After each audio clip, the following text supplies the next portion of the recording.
Don't I know you, sir? Don't believe so. I haven't been here in many years. Name's Silas Greaves. Silas Greaves? The bounty hunter? Used to be. Well, what are you doing here in Abilene? Just passing through. Got a little business to take care of. Well, sir, it would be an honor if you would allow me to buy you a beer. Hell, son, it would be my honor to drink it. I'm Molly. Howdy. I'm Dwight. That's Jack and Steve. Ben's behind the bar. Oh, I bet you got some great stories. A couple. Any of them true? Jack, be nice. A few. What about your shootout with Henry Plummer's gang in Bannock, Montana? Is that where you started as a bounty hunter? That's what it says in this here dime novel. Don't believe everything you read in them dime novels, boy. First man I hunted was back when I was riding with Billy the Kid. You knew Billy the Kid? Damn right. That scrawny son of a bitch had no fear. Wouldn't back down for nobody. I heard he collected the 10 stars off any crooked lawmen who crossed him. It was a war, boy. The Lincoln County War. And Billy promised his regulators would take the life of every bastard who helped bushwhack John Tunstall. Kid had a big chip on his shoulder and a hair-trigger temper. Made him dangerous as hell.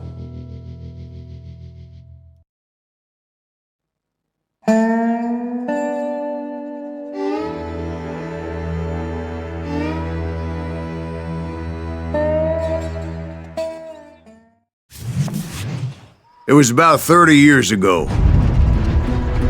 Billy was hiding out in an abandoned farm near Stinking Springs. I threw in with the kid because the man I had sworn vengeance on was riding with Billy's enemies. But before I tell you why I want that sumbitch dead, let me tell you what happened that day. I was heading back to the hideout when suddenly I had this funny feeling. Funny, ha-ha? No, Steve. The other kind of funny.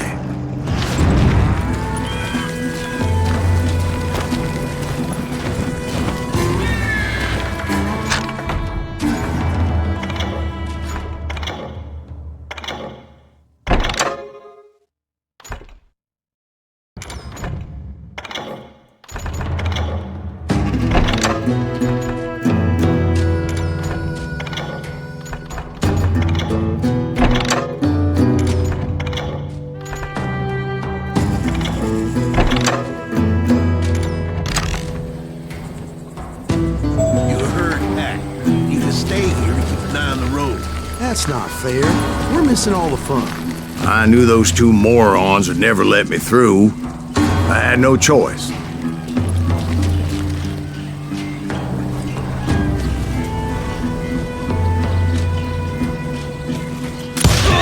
Hell! Shoot that sumbitch!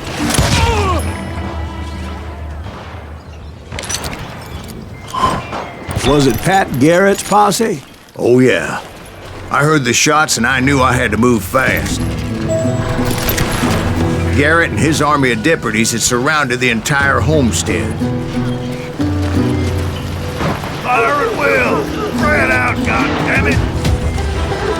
Come on! Get them from the... They're coming from the rear! I decided to help Billy and the boys out a bit. So that's just what I did.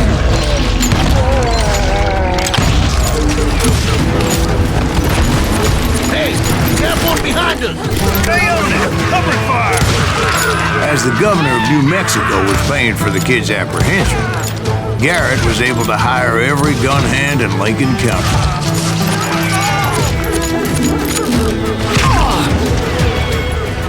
You can't take us all, huh?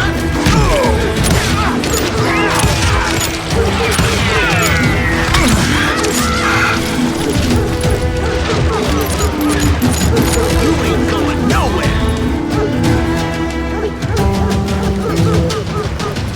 Show yourself, coward!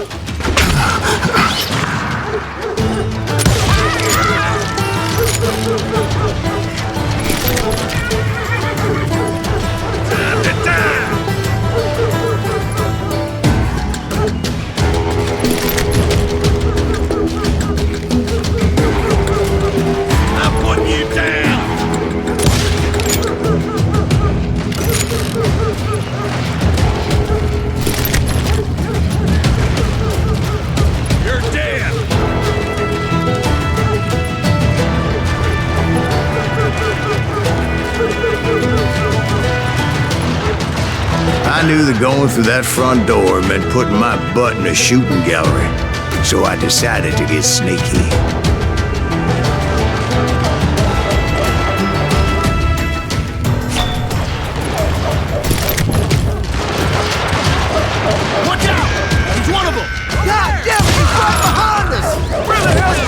Garrett's men were running around like a bunch of chickens with their heads cut off.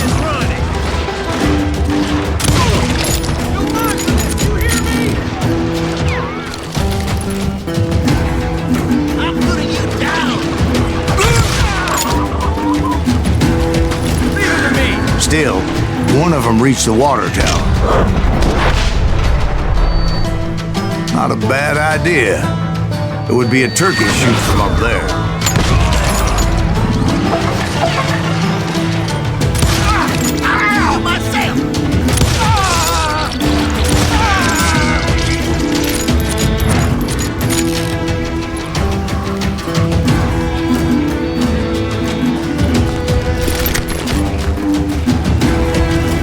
Luckily, these shooters Garrett hired weren't the sharpest tools in the shed. The right position is very important. Personally, I prefer to be on top. Oh, you do you? Indeed, darling. But where was I? Oh, yeah. A lot of them were saddle tramps or sod busters or drunken drifters looking to make a few bucks. Where'd he come from?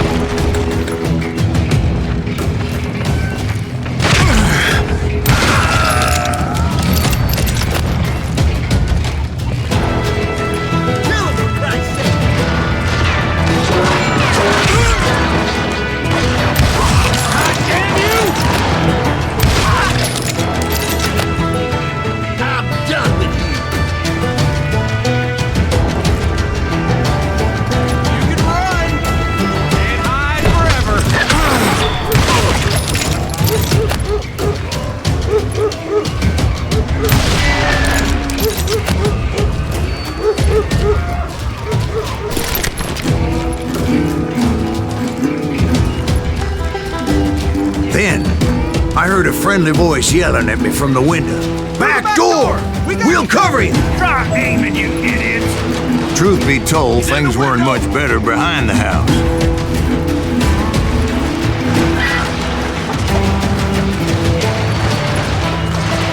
Watch your flank! Something shoot that bastard! I cut their numbers in half. But that just made the ones that were left twice as many. They made up for their lack of skill with a seemingly endless supply of ammo. It was a bit of a slog, but I finally fought my way around the back of the house.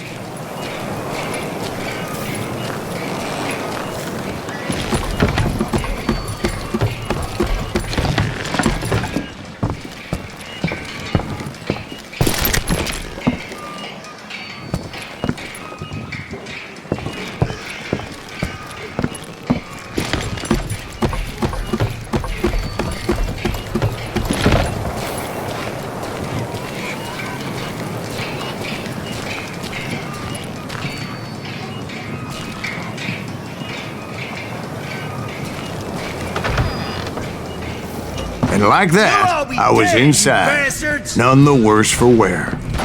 I passed Dirty Dave.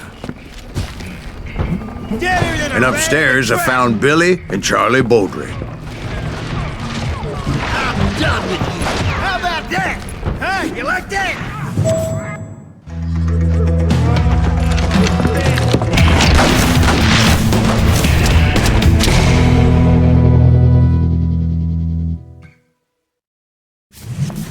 Billy looked at me and said, "About time, amigo!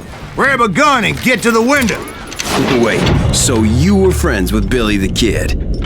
Yeah, sort of.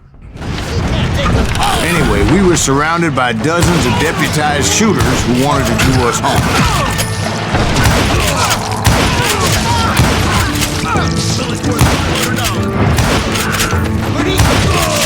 I'm telling you, Garrett's men were dropping like flies, but they just kept on coming.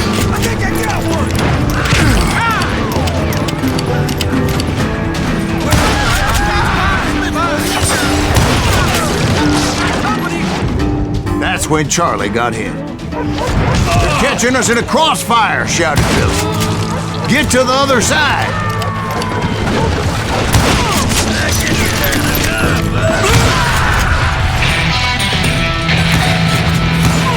Good goddamn shot!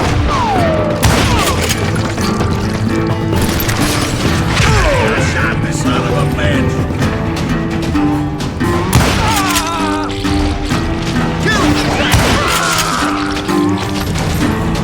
I don't know how many of those cocksuckers I personally put down, but it was pretty clear, even to Billy, that maybe discretion was the better part of valor.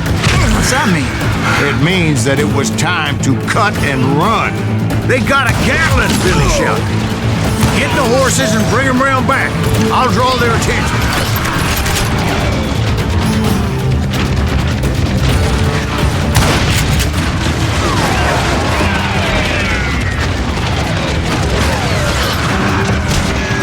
I said that it was time to cut and run. He directed that order at me, and I thought, why the hell do I have to do it?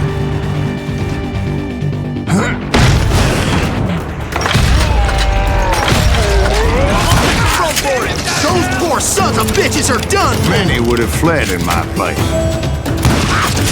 But I had that false sense of invincibility that many young men have, like Jack here. What are you saying, old man?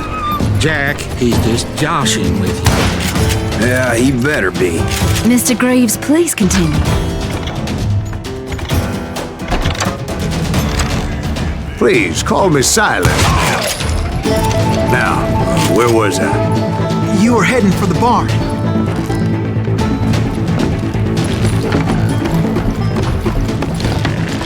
Gonna gut you like a fish!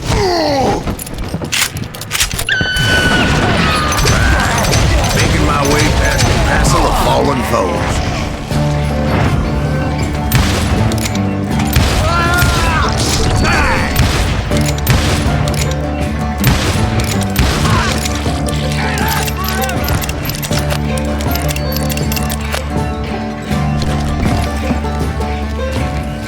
Sounds like Garrett hired a whole regiment of hired guns. Yeah, and just when I thought I was done with them, more of these hapless bastards would pop up. Can't hide forever!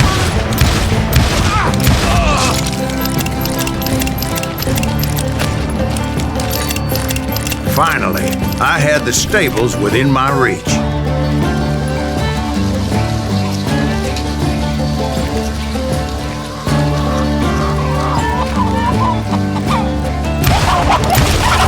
After the fight, maybe we could treat ourselves to some fried chicken. And that's when I met Sheriff Pat Garrett. I read that you went toe-to-toe with him, sir. That backstabbing bastard with that tacked-on tin star.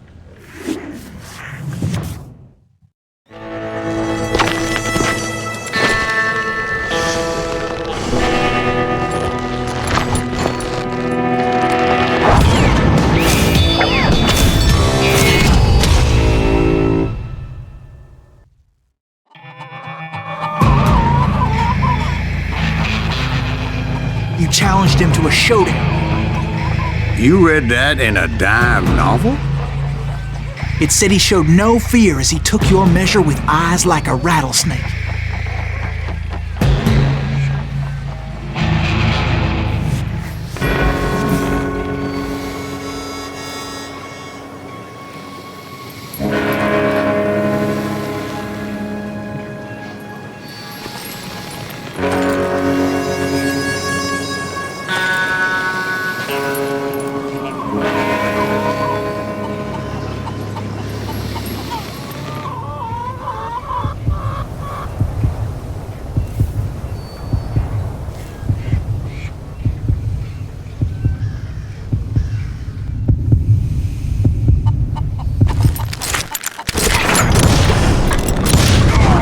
And that you killed him in a fair fight.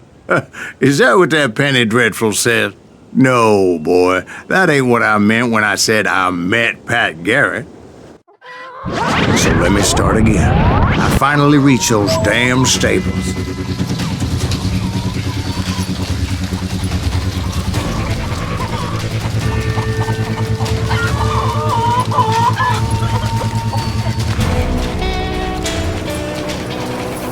stepped inside, and last thing I heard was Garrett's voice. That's not Billy. And go on, how did it end? And, boy, that was just the beginning.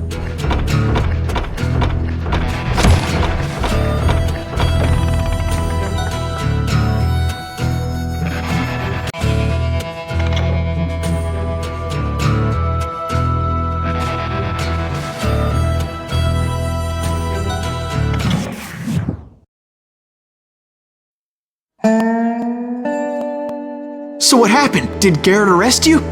Yeah, after I came to, the bastard had clocked me with his Colt.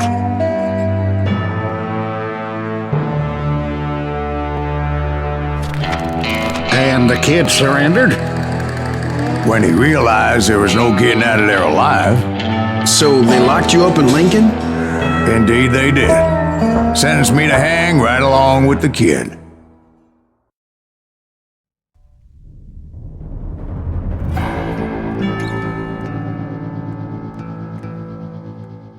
It's important to know that I was only riding with Billy so I could find the bastard I was after.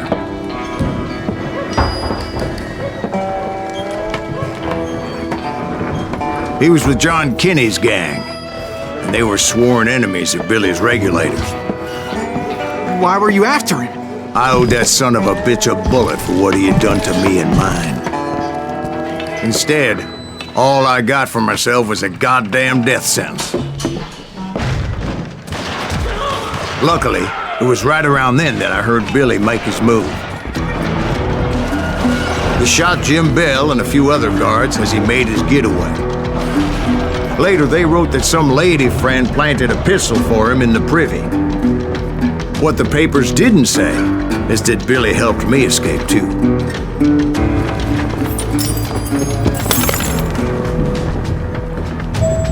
My first order of business was finding a firearm.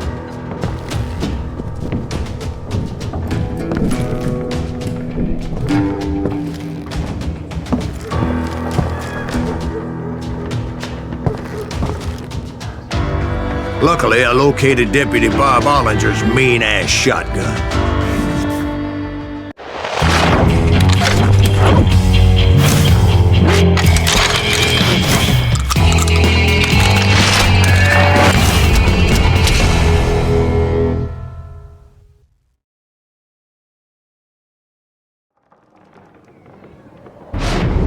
I saw Billy through the window, and he yelled that I should take to the rooftops to make my escape.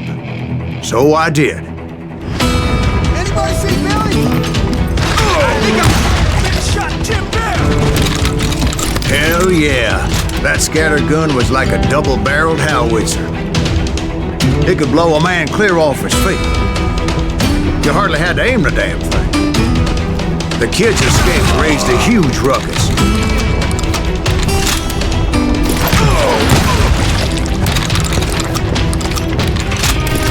Guards were everywhere looking for him.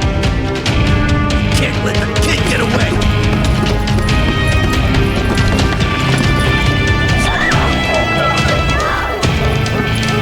Anybody see him?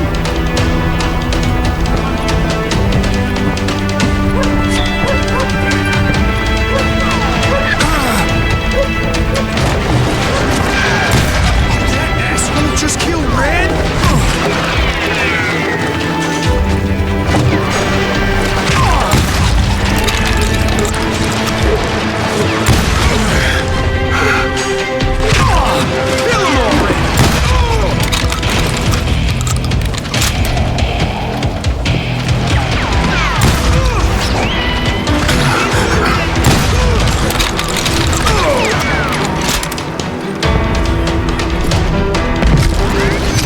Jump from roof to roof like a damn alley cat.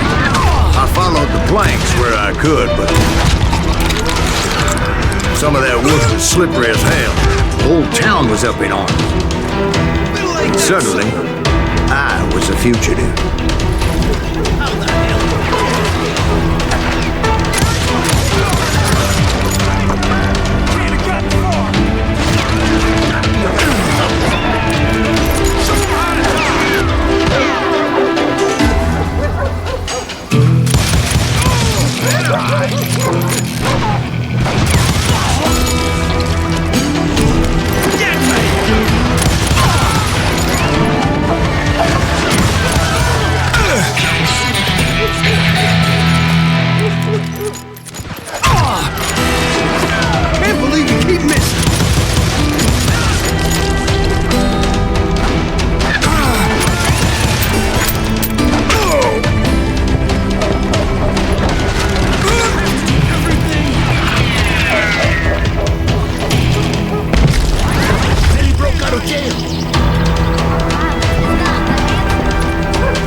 So that bastard you were after, what did he do? He did me and my family a grievous harm. But I knew if I was ever gonna find him, I would need to get my ever-loving ass out of there. I tried to be stealthy and sneak my way past. Hurry, just sit down and have a moment's peace.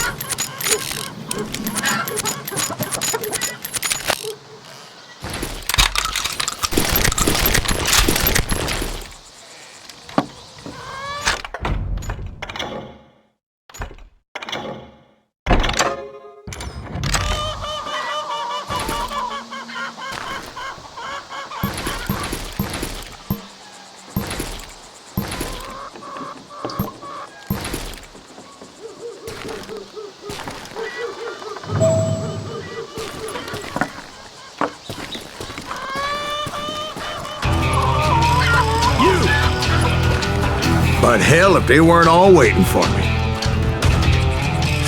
Apparently, some of them thought I was Billy. You hooligans can go to hell.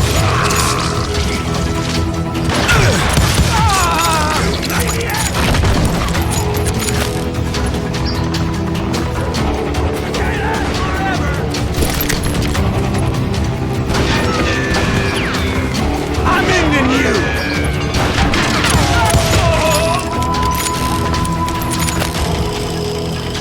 I'm here! In town somewhere. See, me and the kid shared a certain similarity in build and coloring. I was just glad I had Deputy Bob's mean-ass shotgun. I don't get paid enough for this! Come out, you yellow bastard!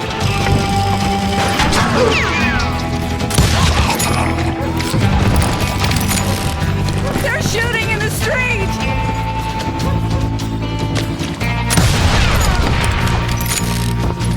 Hey! I'll flank you! Lock the door. There's children here. Stop it!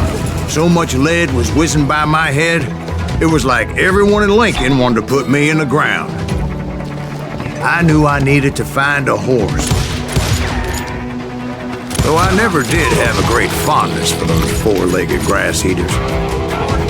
Smelly, sweaty, ungrateful beasts. We prize them too high, if you ask me.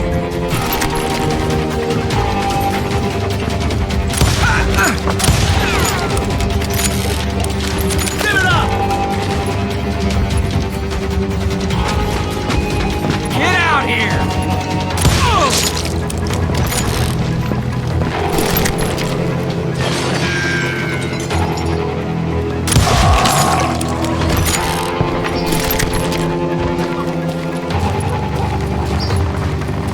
Let's do this! Put down your weapon!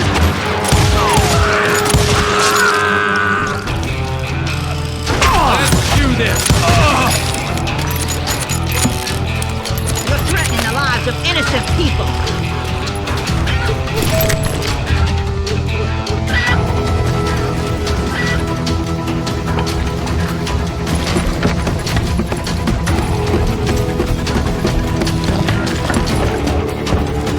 That sounds going to hell in a handbag!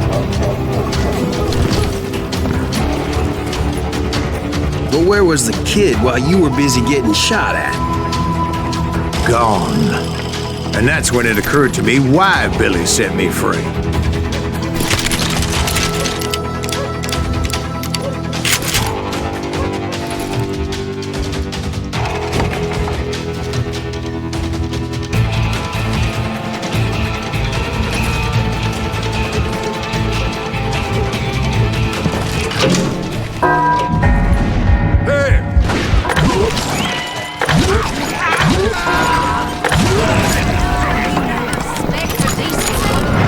So I could be a hapless decoy and draw attention while he snuck out of town.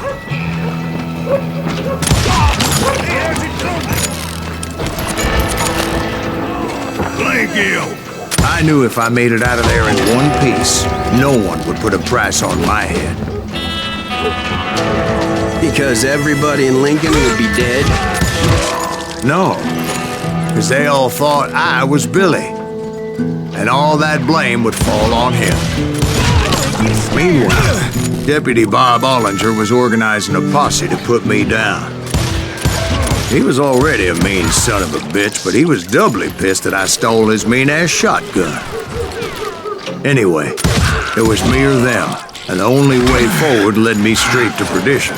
But the cards were dealt, and I had no choice but to play them.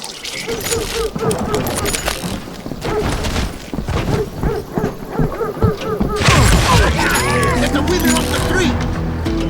Arm yourselves! How the hell did he get away? Stop him!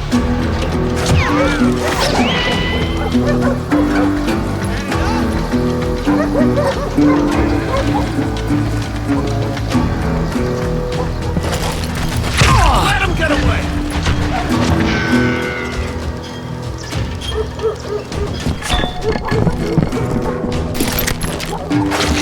God damn, he's hard to hit!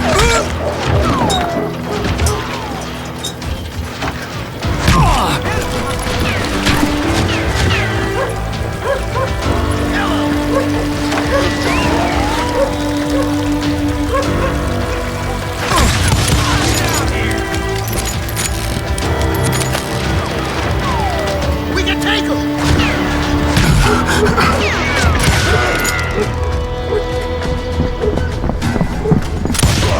Now you're really pissing me off! I don't get paid enough for this!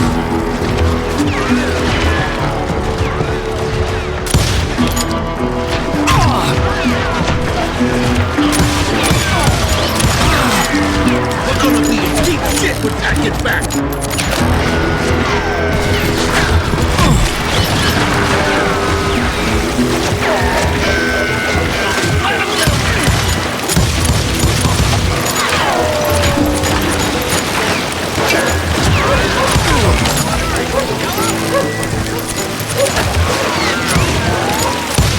Stop him!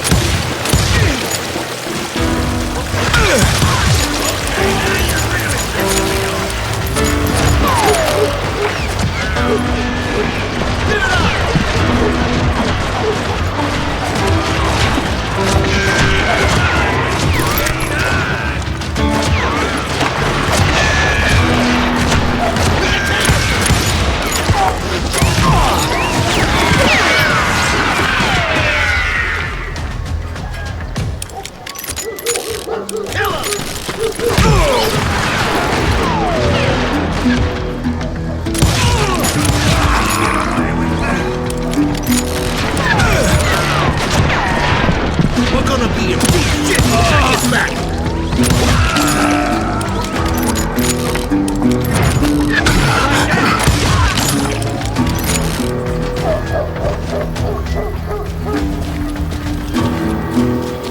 Finally, I found what I was looking for. The stables on the edge of town.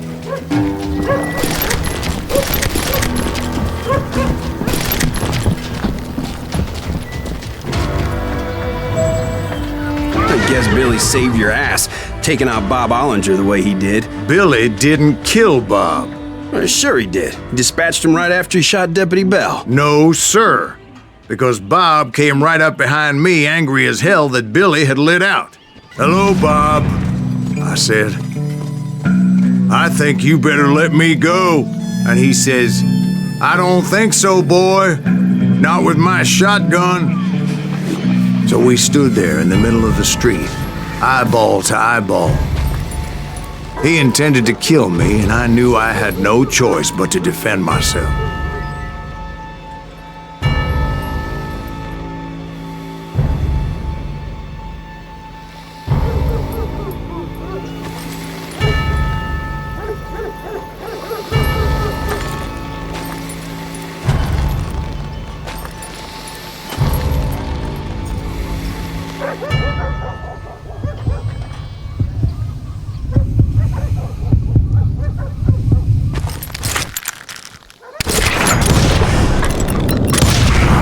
I killed him in a fair fight.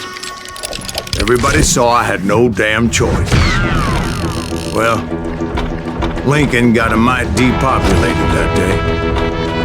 Pat Garrett gunned down Billy 3 months later, so his escape was all for naught anyway.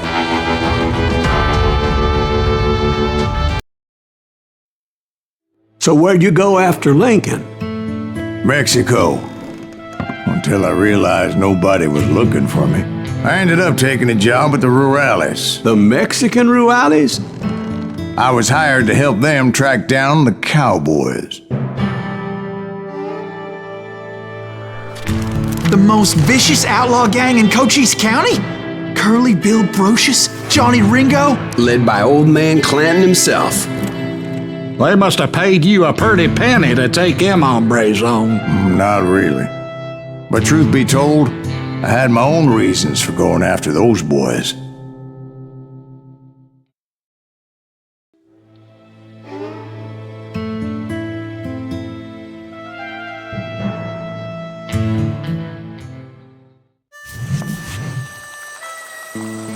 So was the bastard you were after now riding with the Cowboys?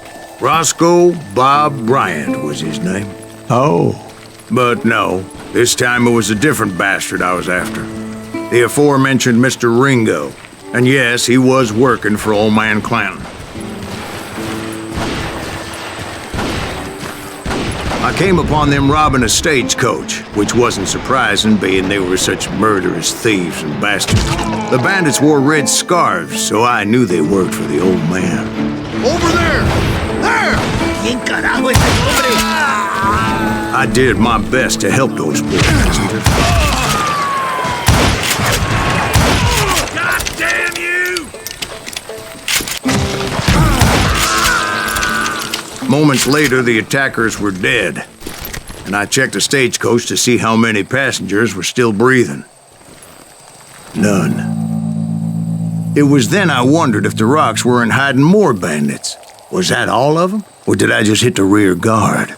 I quickly got my answer. They attacked from on high like Apaches often do. They would appear in great numbers from above and rain down lead on their hapless enemies' heads. Making use of the high ground and whatever else they had. Yep, the Apaches always appeared out of nowhere, and there never seemed to be an end to them. Hold on. Were you attacked by Apaches? What happened to the Cowboys? Did I say they were Apaches? I said Clanton's Cowboys attacked me Apache style. I was in a pitched battle, but I was holding my own against an overwhelming enemy force. Where's he going?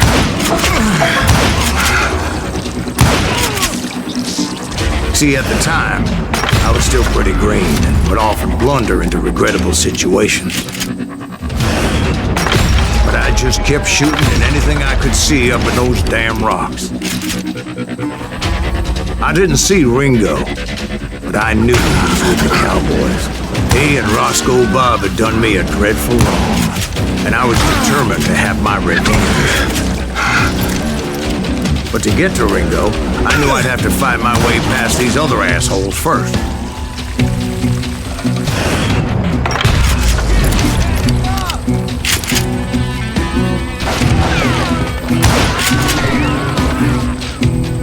Unfortunately, I was running out of ammo. Another perfect example of my relative inexperience as a hunter of men. I immediately knew that a tactical retreat was called for, as my vengeful fury was much less impressive without the bullets to back it up.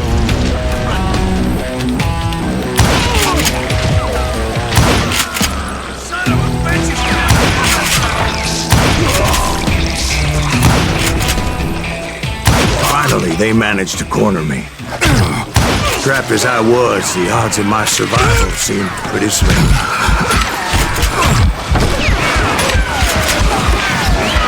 Luckily, serendipity was on my side as I suddenly spotted a way out of my predicament.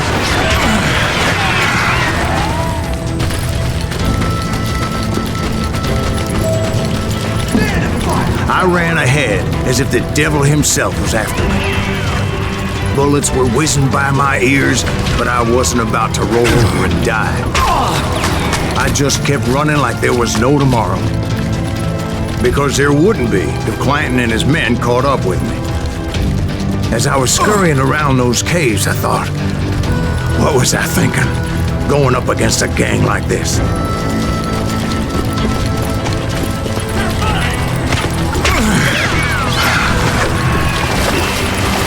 I just kept running, not knowing where the hell I was going. And that's when something miraculous happened. Like manna from heaven, I found the desiccated remains of what looked like an Apache warrior. The old weapon next to him supplied me with some much-needed ammunition.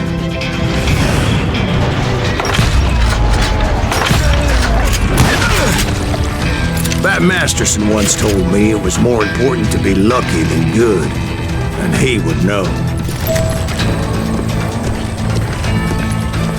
And imagine my surprise when I found a fistful of dynamite to go along with that ammo. That stroke of good fortune evened the odds and bolstered my confidence. It was time to turn the tables. Time for the prey to become the predator. Time for the hunted to become the hunter. Time. All right, Jesus, we get it. They were right where you wanted them. That's right, Jack. I was done running. And the old man's boys were not expecting that. No, sir. I came at them like a wildcat. My fury knew no bounds.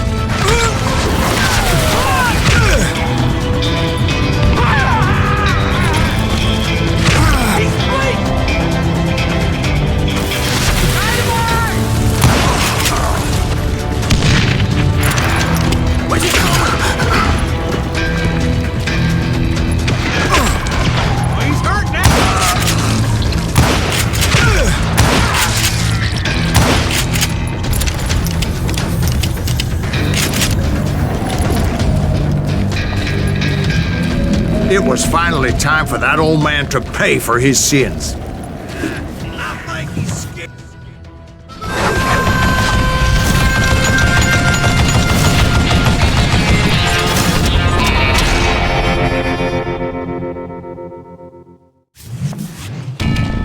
I yelled out at the top of my lungs, "Clanton, I'm coming for you!" A little stealth might have made more sense, to be perfectly honest. Because that old fool had a Gatling gun and enough bullets to last him till kingdom come. But I knew I could not let that deter me. Not if I was to find and kill Ringo. I needed to get that old man off that gun.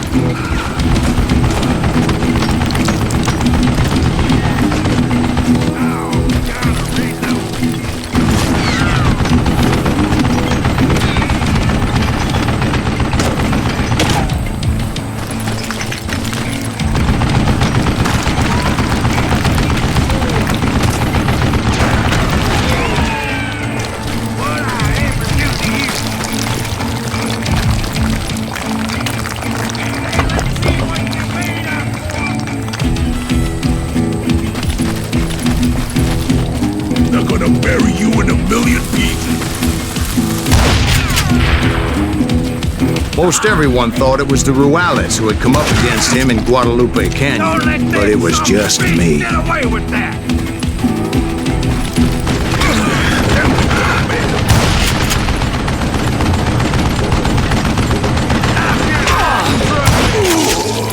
You murdering bastard! Where'd you get that?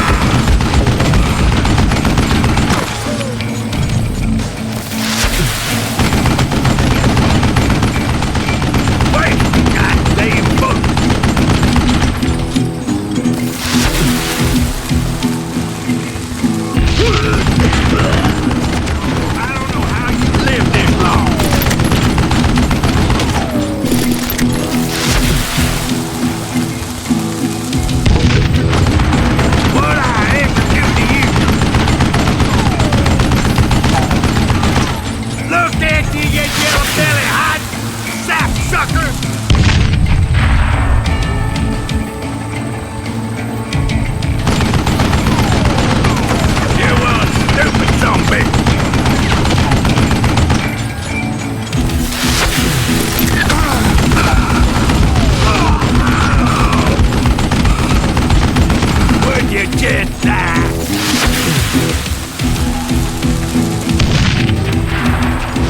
Apparently, one of the Cowboys made it out of there alive and told Ike and Billy Clanton that it wasn't a Mexican who took their father's life that day.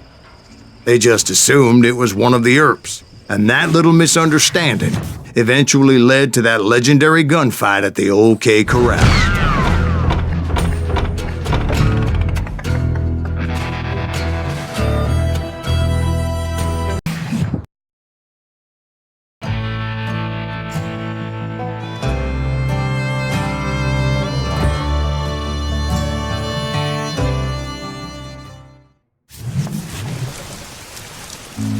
A few weeks after that dust-up at the OK Corral, I was still after Johnny Ringo. I had tracked him and the Cowboys to their hideout at a sawmill, and they were loaded for bear. So, what exactly did Johnny Ringo do to piss you off? Well, him and that other bastard. Roscoe Bob Bryant? Yep. They both deserve to die, and I promise I'll tell you why. But first, I need to tell you about the Cowboys' new boss, Curly Bill Brocious. Herb's coming! Get ready, boys. Put some holes in it!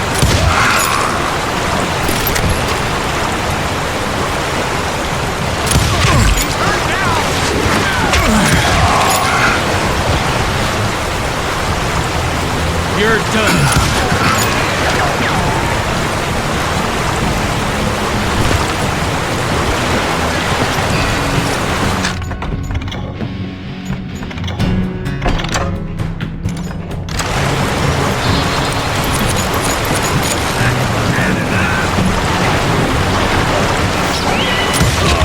Curly Bill took charge of the Cowboys upon the old man's demise, and after that gunfight at the OK Corral, the Clantons wanted revenge.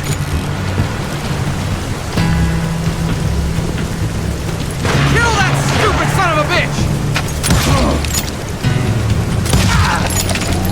God damn you!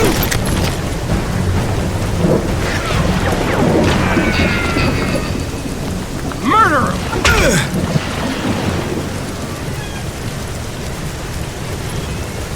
Come out, you yellow bastard!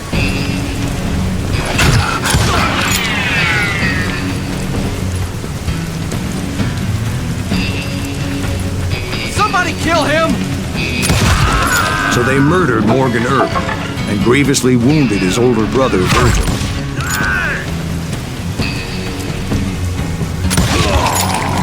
Is that one of Wyatt's boys?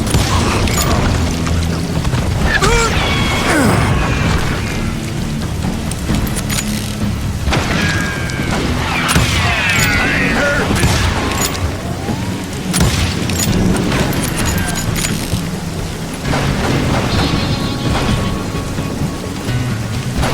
From the side.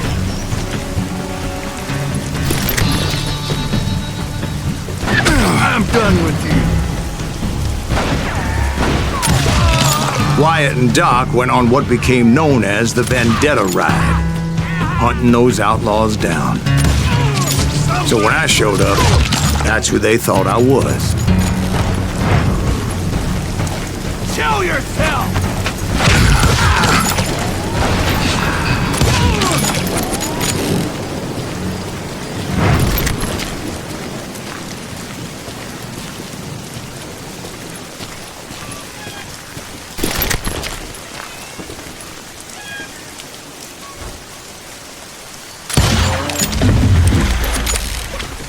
There were killers around every corner, all wearing red bandanas.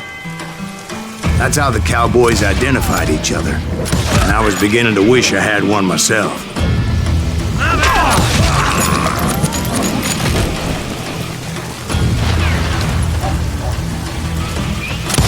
God damn you!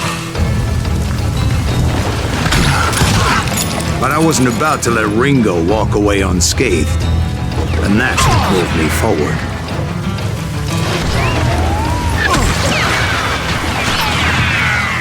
Show 'em how to die!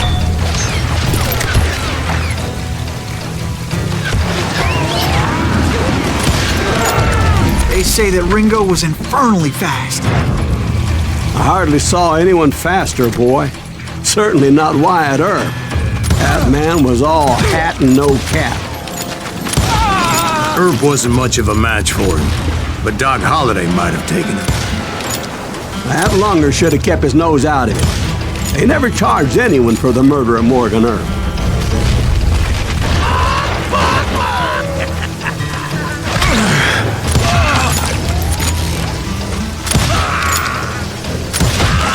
But everybody knew that Curly shot him in the back.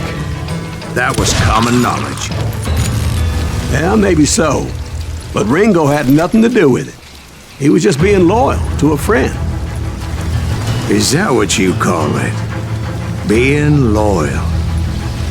Well, to get to that loyal friend, I had to pass by some buzzsaws as big as a man.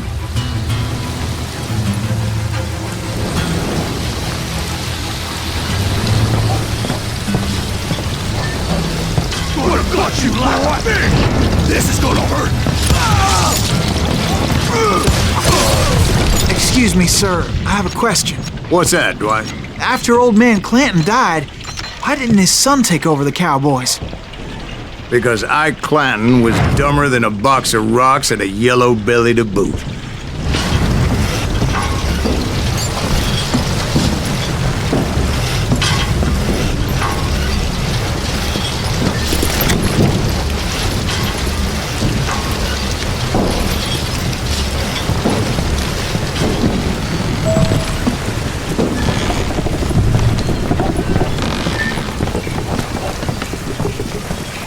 Now, where was I?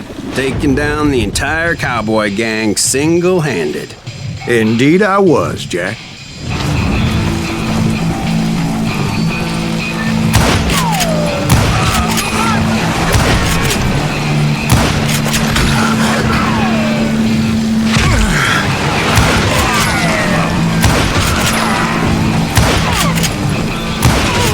Though it wasn't easy, as those boys had good cover.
What are you gonna do?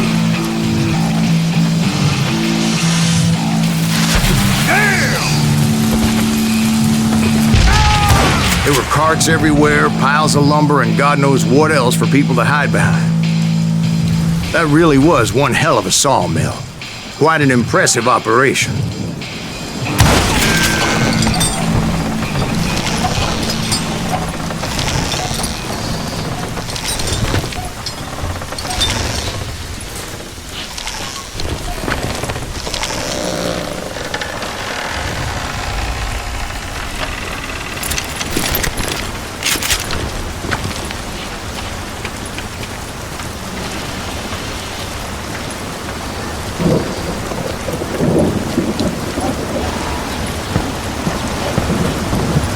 And where was Curly Bill? Did you see him?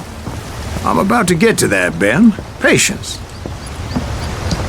I'm painting a picture here. There was this beautiful waterfall, and a crystal clear stream that led to a verdant valley that was truly... Consider your picture painted. What happened next? Well, finally the bastards that were still alive made a last stand.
Curly Bill, Johnny Ringo, and his compadres took off into the lumber yard, and I followed after.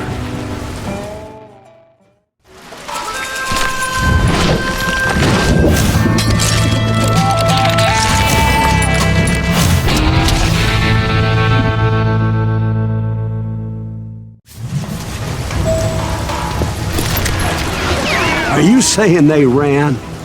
Cowardice was not in Ringo nor Curly Bill's nature. No, sir. I never said they were running scared. They just wanted me out in the open. Time to dance with the devil! You working for Wyatt Earp? Did that sumbitch Earp send you to kill me?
Just gave me no choice but to take his life.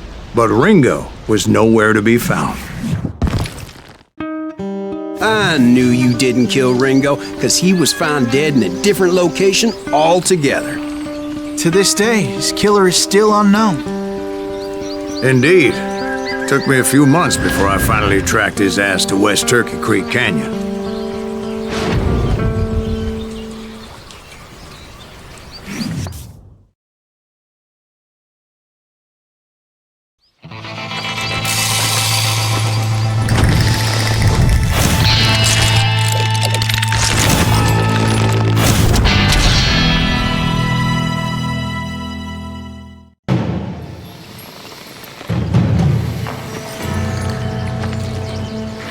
That's incredible, sir.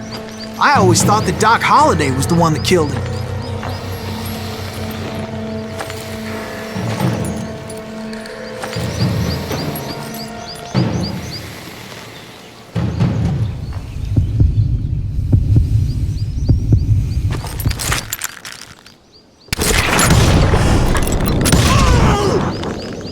Sorry I had to ruin the legend for you, boy. But the legend ain't always true. Doc Holliday had nothing to do with the death of Johnny Ringo.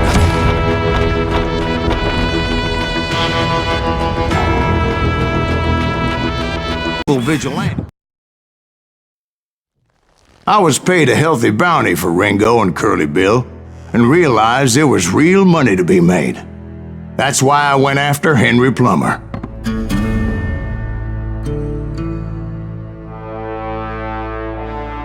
Now, wasn't he the sheriff who augmented his income by shaking down miners and robbing gold shipments? That's the one. Oh, yeah, I remember him. He ran that gang of thieving outlaws called the Innocents. So it's true that you went toe-to-toe with him? Indeed I did, son. Indeed I did.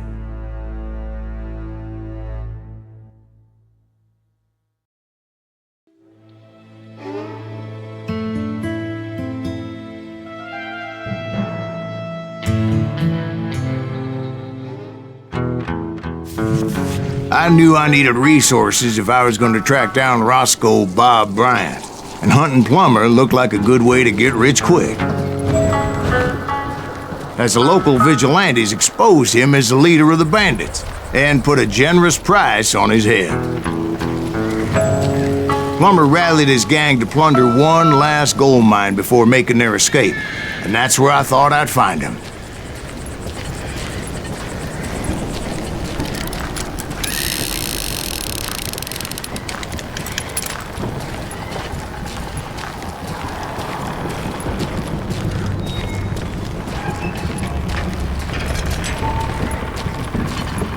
It makes me nervous standing so close to all these goddamn barrels of gunpowder. Why would you be nervous? No one has the cojones to come after us. As long as you don't light up a cigar, we're fine. Yeah, besides, George is up there on the rocks with that rifle of his. Nothing gets past him.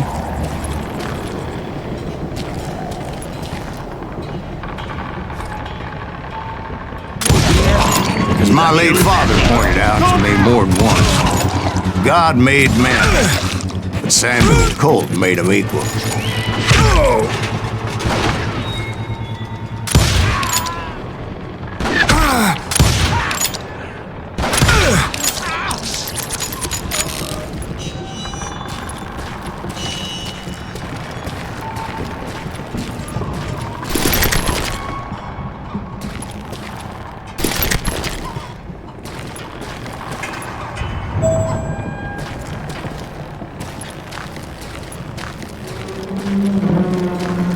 I knew that dynamite wasn't mine, so I decided the polite thing would be to return it. It was the biggest gold rush since Sutter's Mill in '48. Unfortunately, prospectors weren't the only ones drawn to those riches.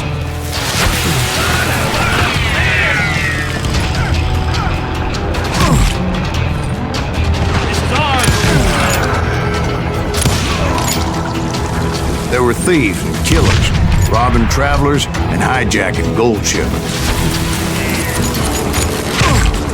Like those that ran with Plummer. Some were just regular folks I knew from town, drawn by greed and easy pickings. Charlie Crow, the blacksmith. I will drop you down a mine shaft. James, who worked in the stable. Sam and Jeremiah Barber, the butcher's sons. Ordinary citizens who lived a double life. Stealing and thieving and murdering their neighbors.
this arrest were veterans of the Civil War. Stone-cold killers trained on the bloody fields of Shiloh and Antietam. Dangerous, desperate individual. If Daddy had lived to see Alfred Nobel's explosive invention, my guess is he would have told Samuel Colt to kiss his ass. Plummer had a lot of men on his payroll. A hell of a lot. That son of a bitch pretended to protect the public with one hand while stealing them blind with the other. He set up a defensive perimeter which I had no idea how to breach.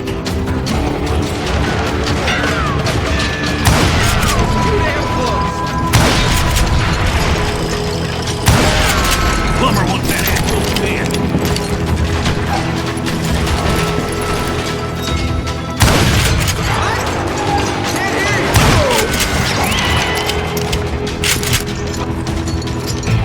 Put that moron out.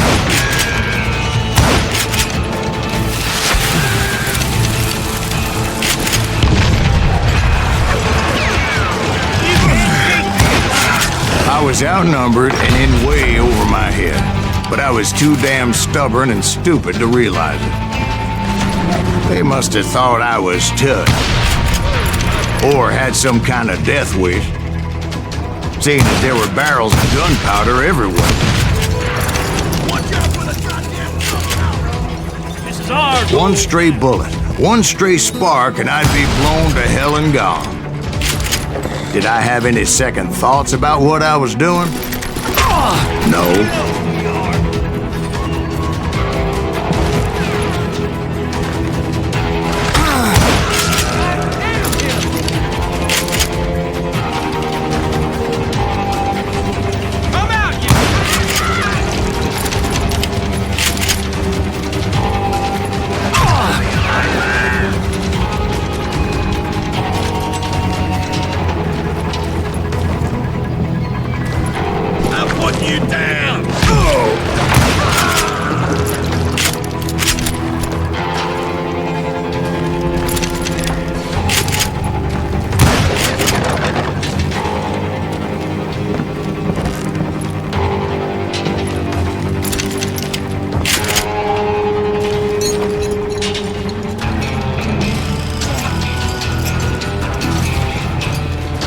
I thought I was some kind of hero.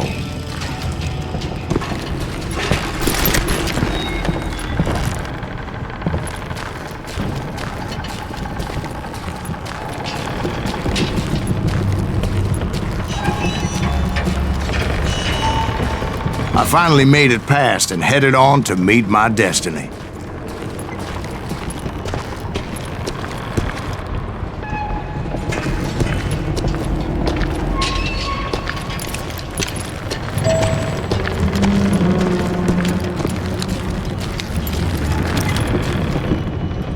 But first, I had something I needed to figure out. I had a few ideas on how to get into that mine, but once I made my decision, I knew there was no turning back. So my first thought was to enter the nearest mine portal. I saw an entrance. Made sense. It was the quickest way in, but that also made it more dangerous, as there would undoubtedly be enemy pickets posted along the way.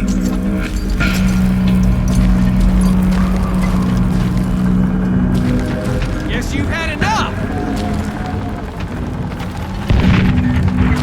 You can't speak to us!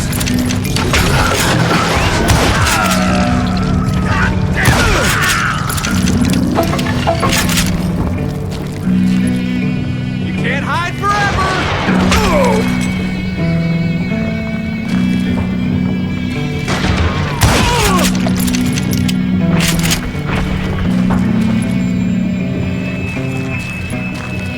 Besides, once you enter a mine like that, it's easy to get all turned around. And that confusing maze of corridors wouldn't even be the worst of it.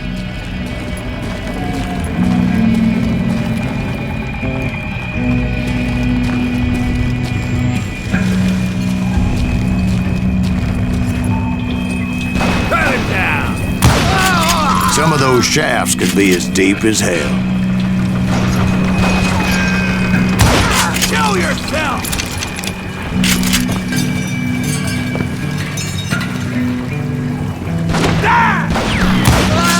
A single stumble or misstep can easily end in a deadly plunge to oblivion. Time to blow your shit up!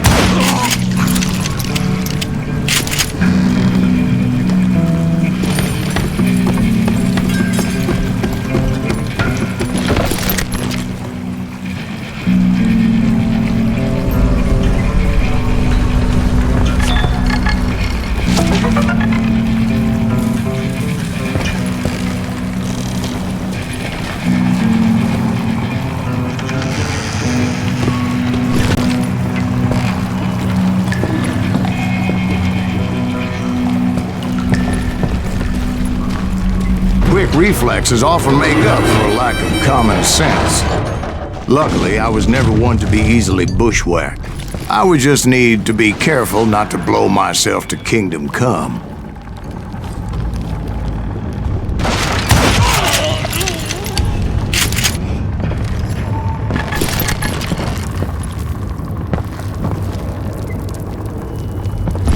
There he is! With all that gunpowder and dynamite everywhere, a body has to know what he's shooting at.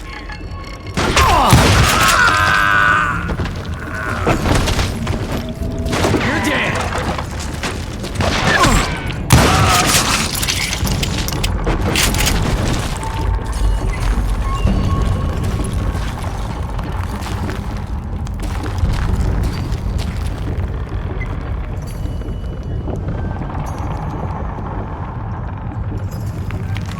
One wrong bullet could have turned that mine into a dad-blasted tomb.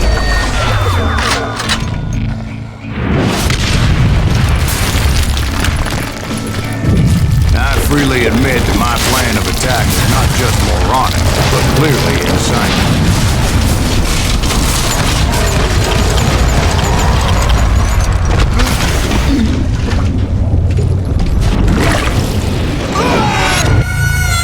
It's a good thing that I abandoned that ridiculous plan before I even tried it.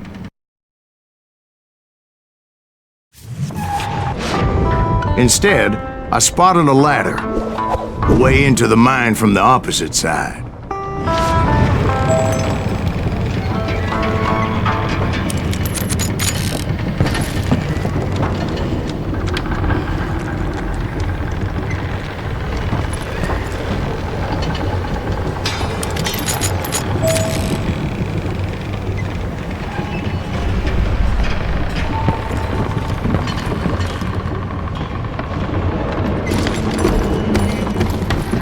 It was a long way around, but that approach seemed more sensible at the time.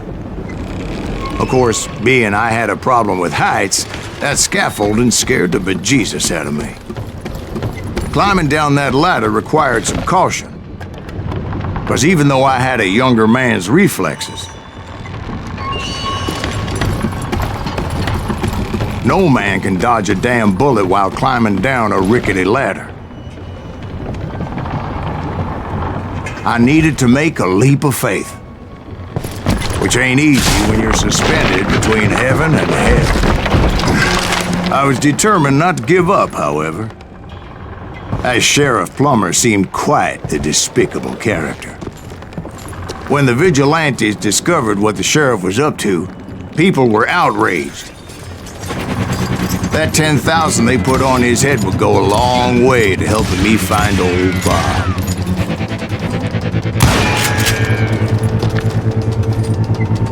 Come on out, you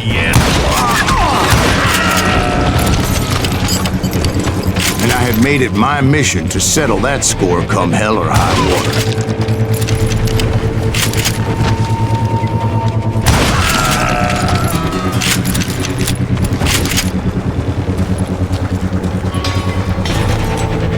But first, I would have to make a choice. Take the elevator or climb the ladder.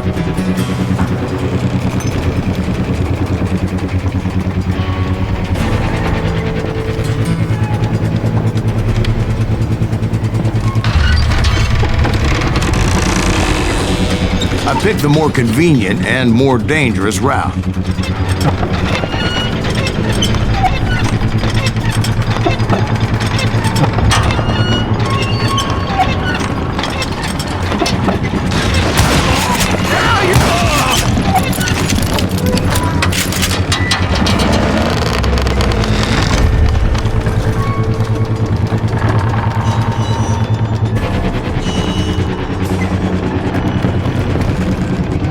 Plummer was a mad dog killer, and the people of Nevada City deserved better.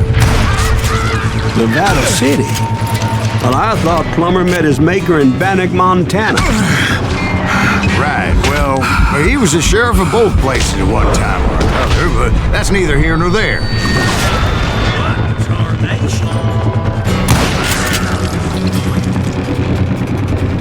You can ride, but you can't hide.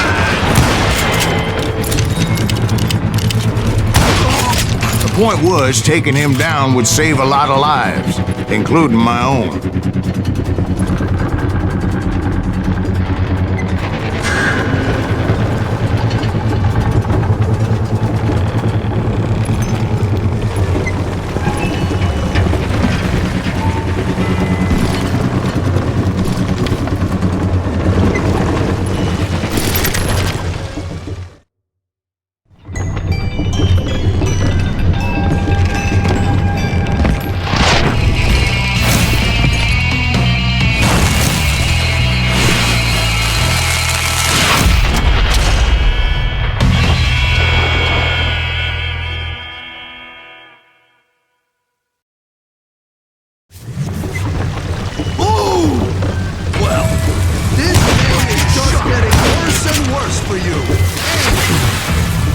Henry Plummer was clearly unhinged, and I could see right away that this was gonna take some doing.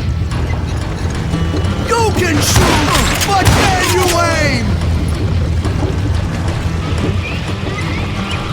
Wanna blow you into next week, boy!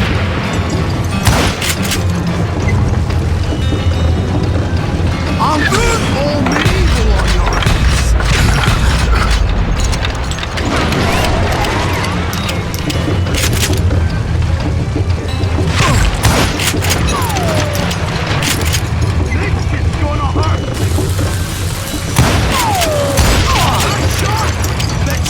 Do it again! No blood money for you today!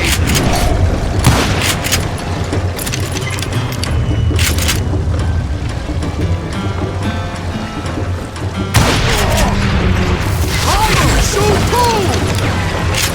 What do you think you're doing? I need some help here! Come on, boys! Take this cocksucker out!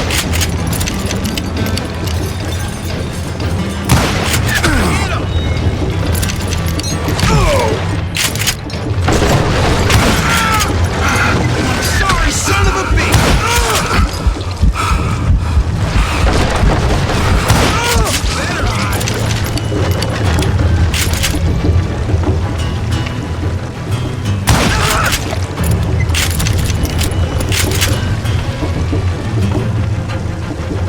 They're gonna need a dustpan to pick you up!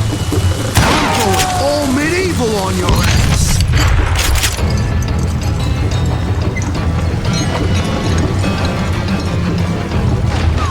You can shoot, but can you aim?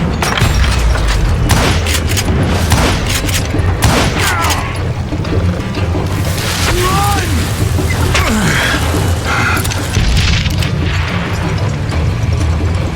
No blood money for you today! Show yourself!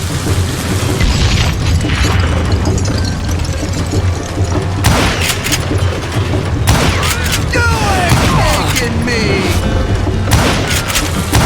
That's this, you son of a bitch! I'm going all medieval on your ass!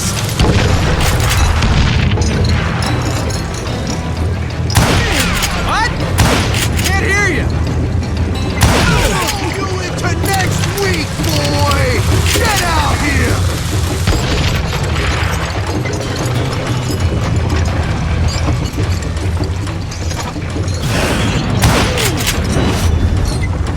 Lucky shot!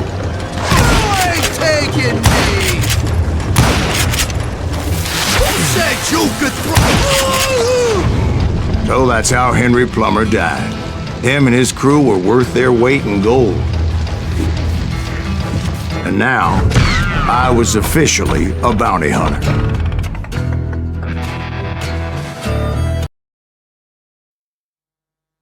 So, did you finally go after that Bob feller? Well, I heard word he was in Kansas with John Wesley Hardin. So that's where I went. Where in Kansas?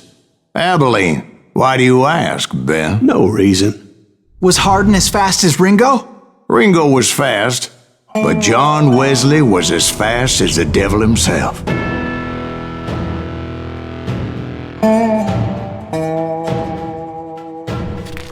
Hell, he killed his first man at 15.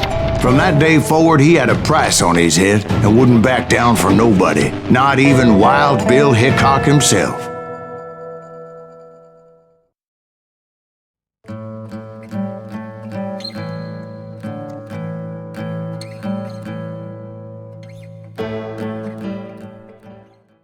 I dodged death many a time, and that night in Abilene was no different.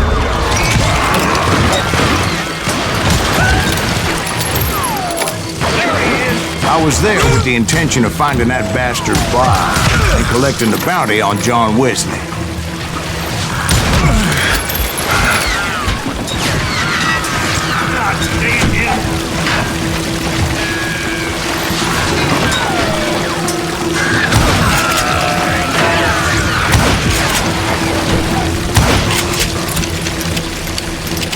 Shoot him! Shoot!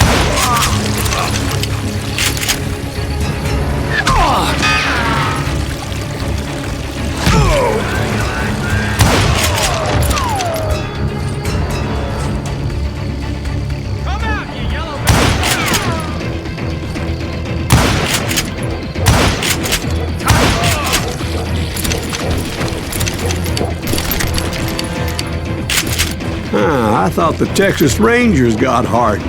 Yeah, that's what they want you to believe. It was coldin' a witch's tit and a brass bra that night as I fought my way past his loyal compadres.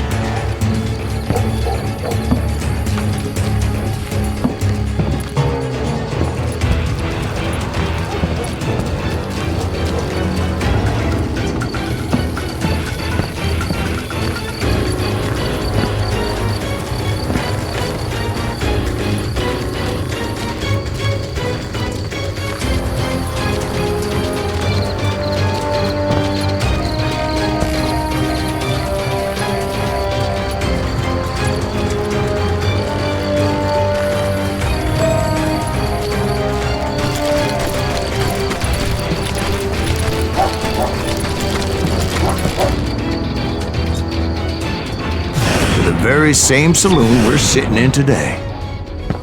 Look around and imagine this place painted in blood. Hardin was waiting for me, and...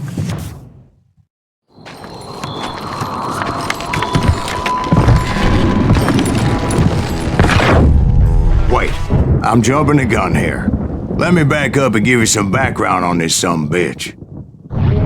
He deserves that much. Don't you think so, Ben? John Wesley Hardin was a killer.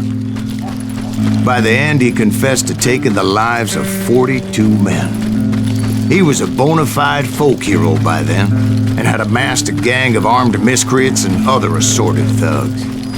He and his men set up camp outside of town, and I was hoping Bob was among them. Shit! Damn it! Shoot that son of a bitch! They didn't ask why I was there. They knew.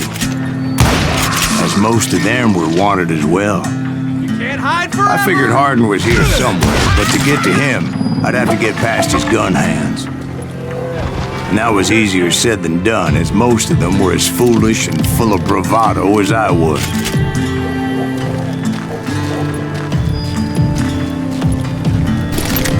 I had to spill a lot of blood to find out Hardin wasn't in that camp. He was carousing in town with his closest friend. Hardin's boys apparently didn't want me to reach the Bull's Head. Some were hightailing it into town to inform their jefe of my unwelcomed presence.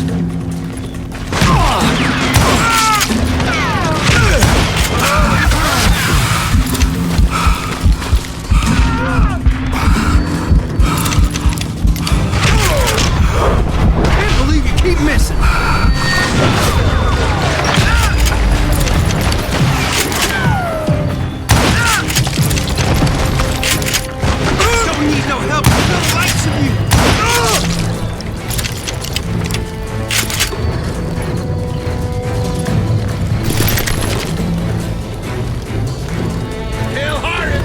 coming for him! Stop that sumbitch! Let the boys know we got another wild dog. Yeah, you know you can't.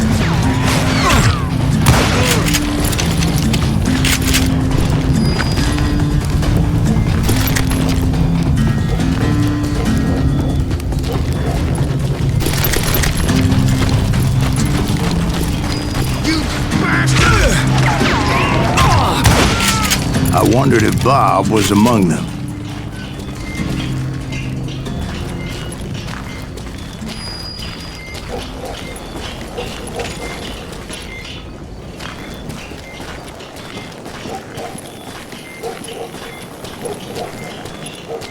And I steeled myself for the fight ahead. For as good as I was, deep down I wondered if John Wesley wasn't just a little bit better.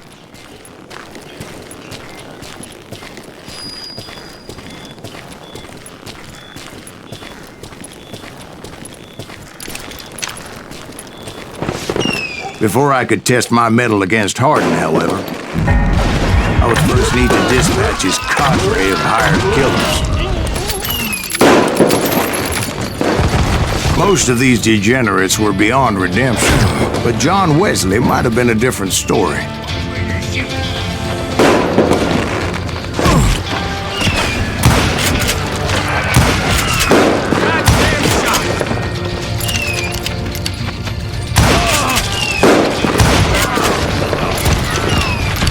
I didn't learn until later that that night was in fact his birthday celebration.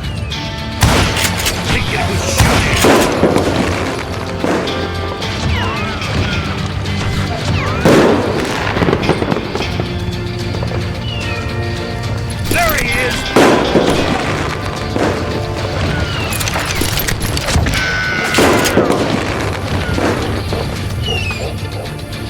God damn it!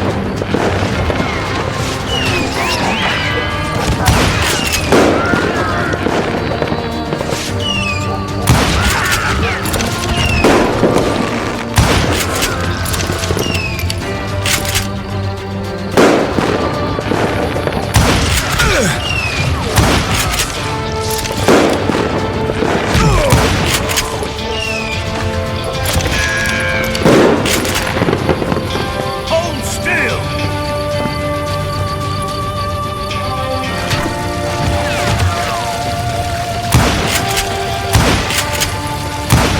You think he... I think I already mentioned that I found Hardin in this very saloon.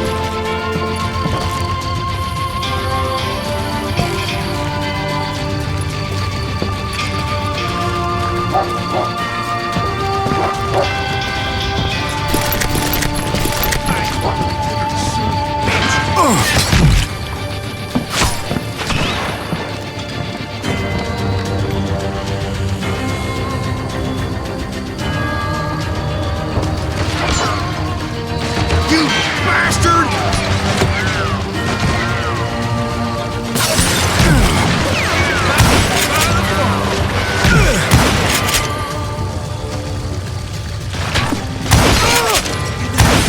Just kill Red?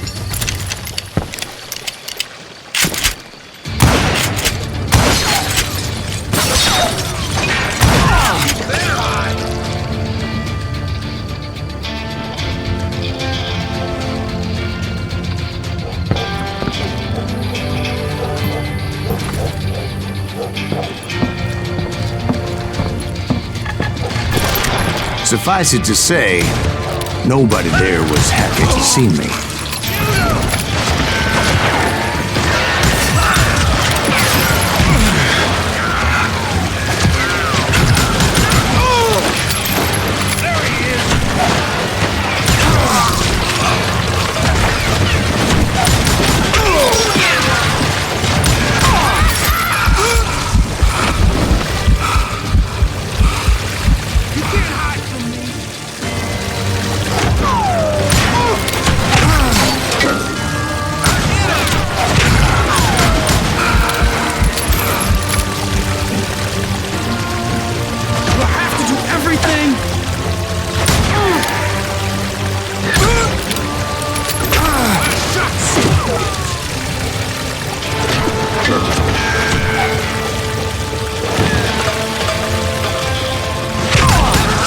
In fact, I felt a certain hostility.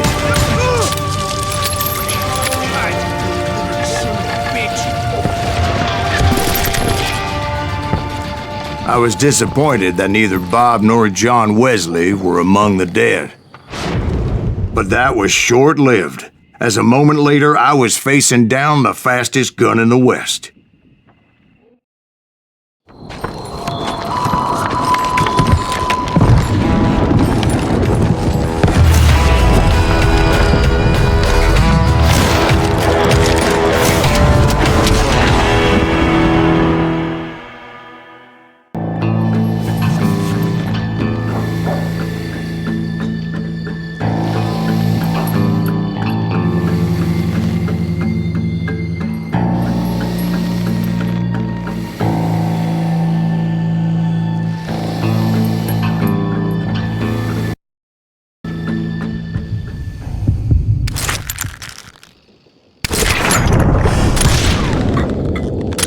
That man was faster than greased lightning.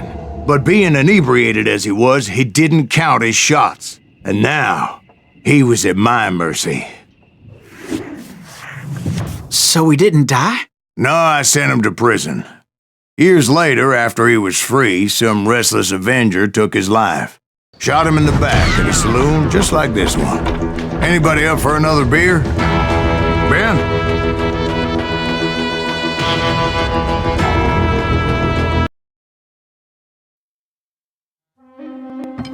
Thank you, darling. Yeah, some say revenge is a dish best served cold. So whatever happened to that Bob guy you were after? Personally, I'd like to hear some of your other adventures. Like, I don't know, did you ever go toe-to-toe with a red man?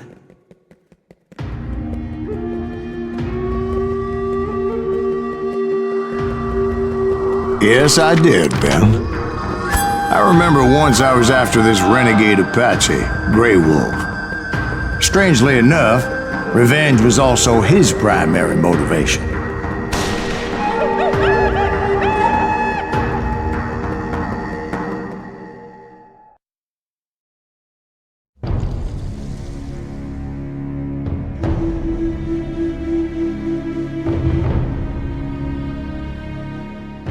A bounty was put on Grey Wolf's head, and that's how I came to hunt him in the mountains. Mountains so high they tickled the nether regions of heaven.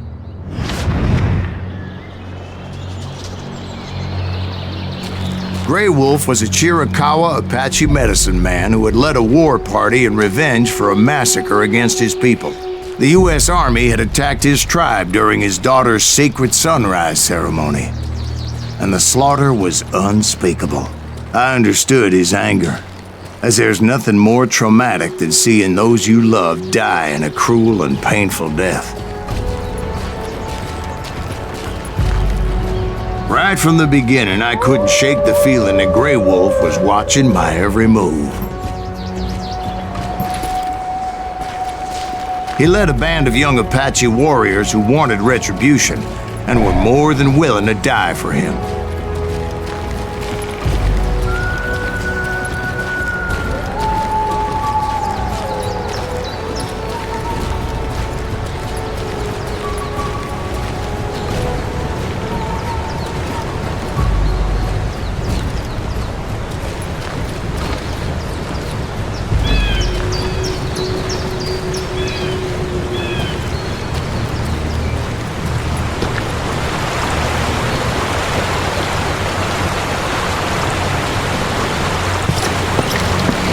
They saw me before I saw them.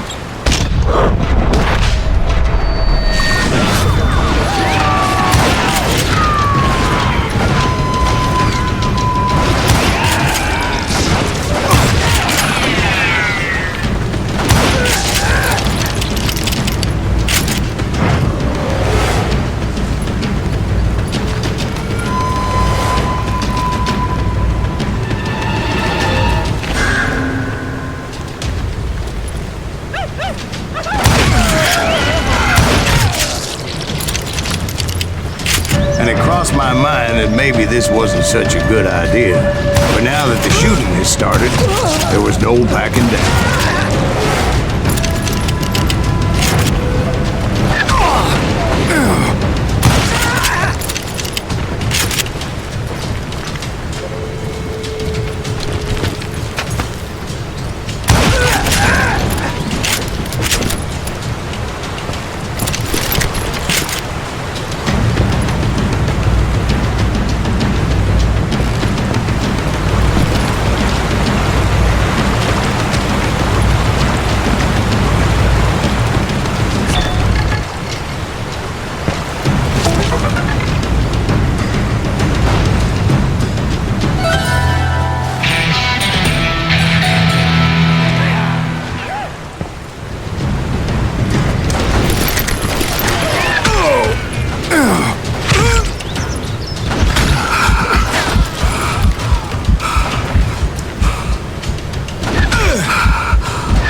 Rugged country, the winter home of the Chiricahuas, and that's why they had retreated there.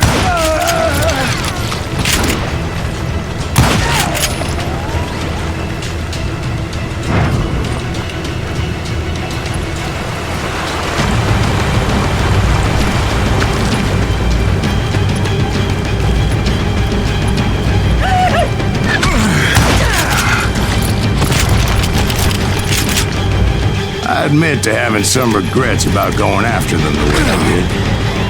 But then again, I got a lot of those.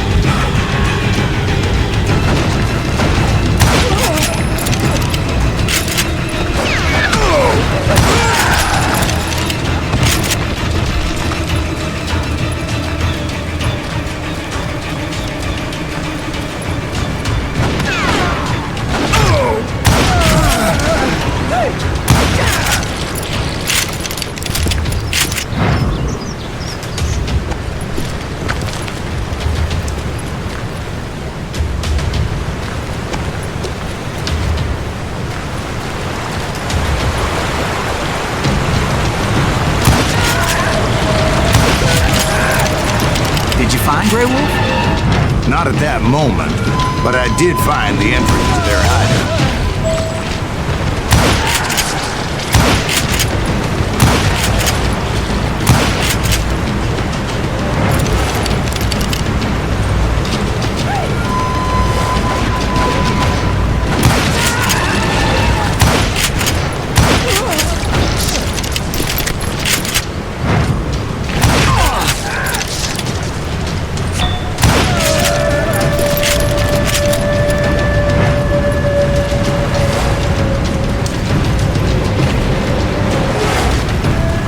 Deep crevice that led to a deeper cave. Don't tell me you went in there. Yeah, but it's not out of bravery so much as pure, angry cussedness.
See, back then, I had a stubborn streak a mile wide, and I wasn't about to back down.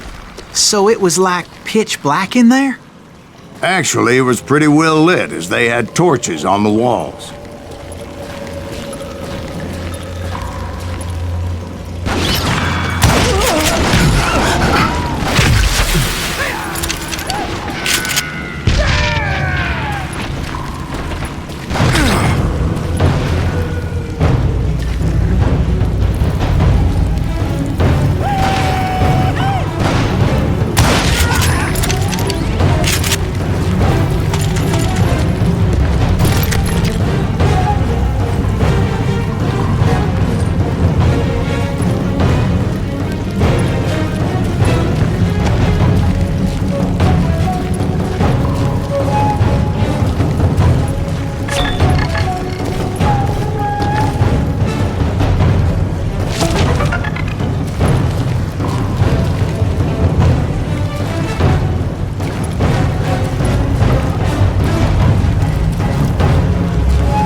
How big was his cave? Big as hell, Ben. Chiricahua had hid out there during the Indian Wars.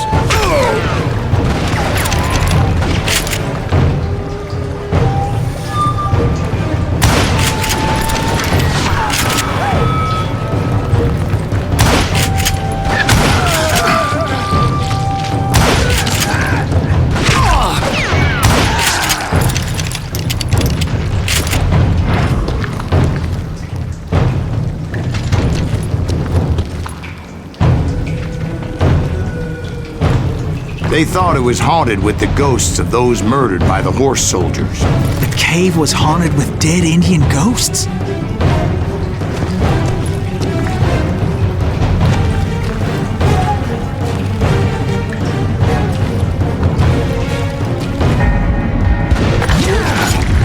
To be honest, I was more concerned with the live ones than the dead ones.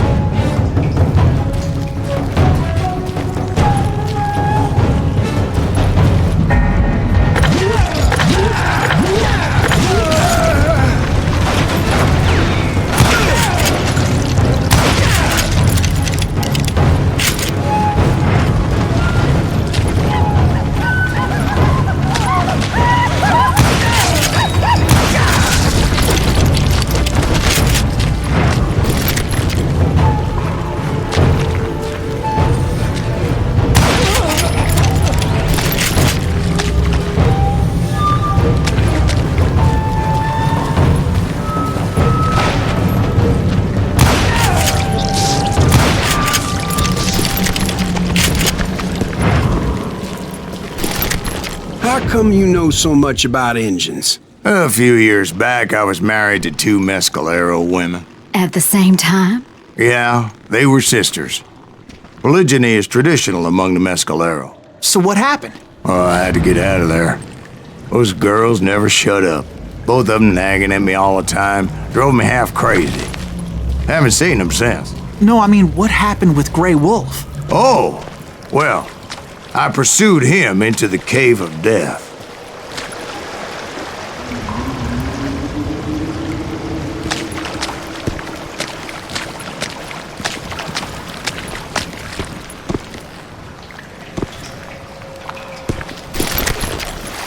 I came upon this flooded grotto, and that's when I saw him. He came to me unarmed and unafraid. His voice echoed in the shadows, and I sensed he meant me no harm. You carry great darkness in your heart, and if you do not release it, it will claim your soul. The sound of his voice put some kind of ancient Indian spell on me. As his story unfolded in my mind. You will come to this place again and kill many more men, and the darkness will grow until it consumes everything that you are. The soul will have no rain, the eye had no tears. He said I was a great warrior, a coyote man, unequaled by any other pale-faced warrior, or something like that. The snakes will bite shadows of the past until a venom cleanses your heart, and an echo of the song of the dead summons the spirits deep from within the mountains. I didn't quite get what he was saying, but there was definitely snakes. And indeed, his warriors surrounded me and attacked me like hungry wolverines. They couldn't stop me, though, and Grey Wolf wasn't in the mood for idle talk.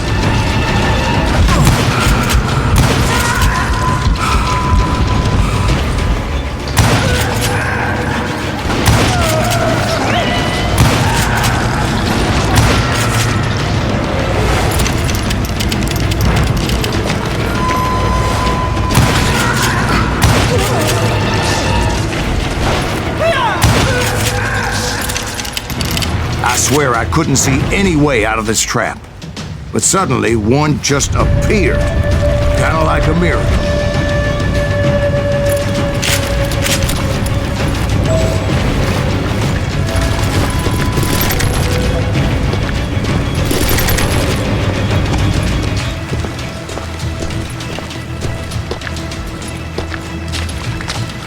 I felt like I would be lost in that damn cave forever.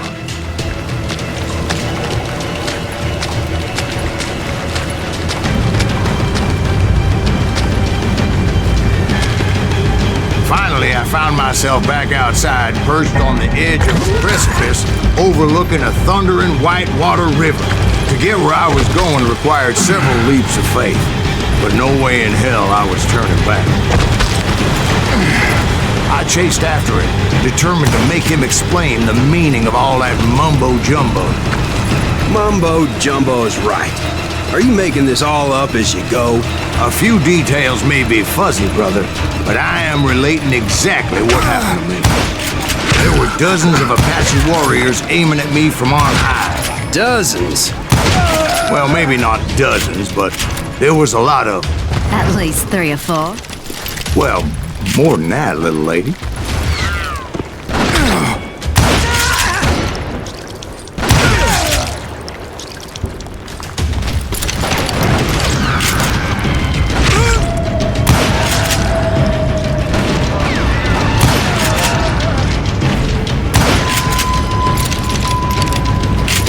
A steep climb up creek ahead of me and scrambled up those rocks like a mountain goat. I was determined to locate Grey Wolf and find out exactly what the hell he was trying to tell me.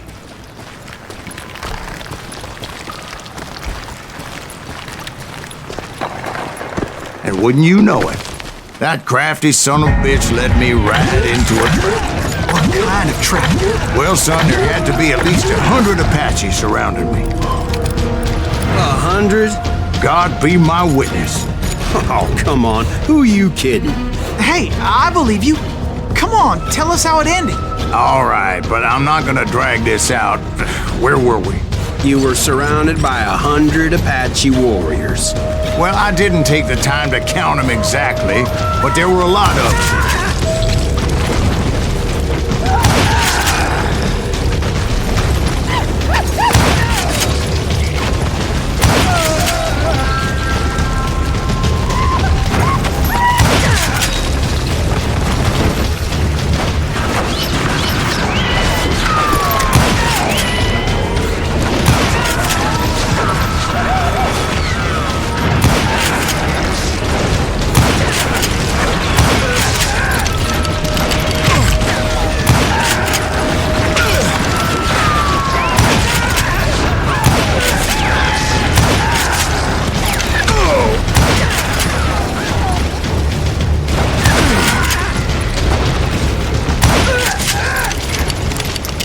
And in the end, a path appeared before me that I had not seen before.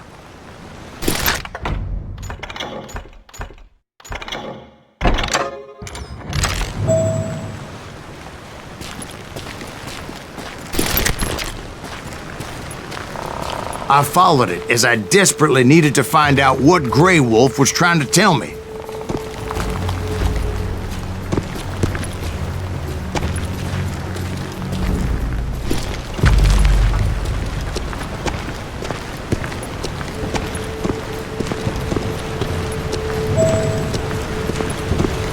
But it It was like that son of a bitch disappeared into thin air.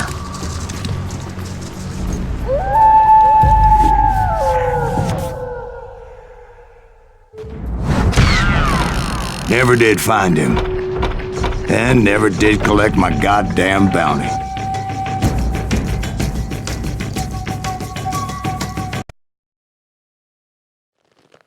Thank you, darling. It's interesting how the truth can sometimes seem might malleable, depending upon your point of view. Like how those dime novels make you out to be something you're not? Jack, don't be starting trouble. No, he's right. They do tend to exaggerate. Did they exaggerate your part in taking down the Daltons? Well, I was there in the flesh, boy, so I saw what happened firsthand.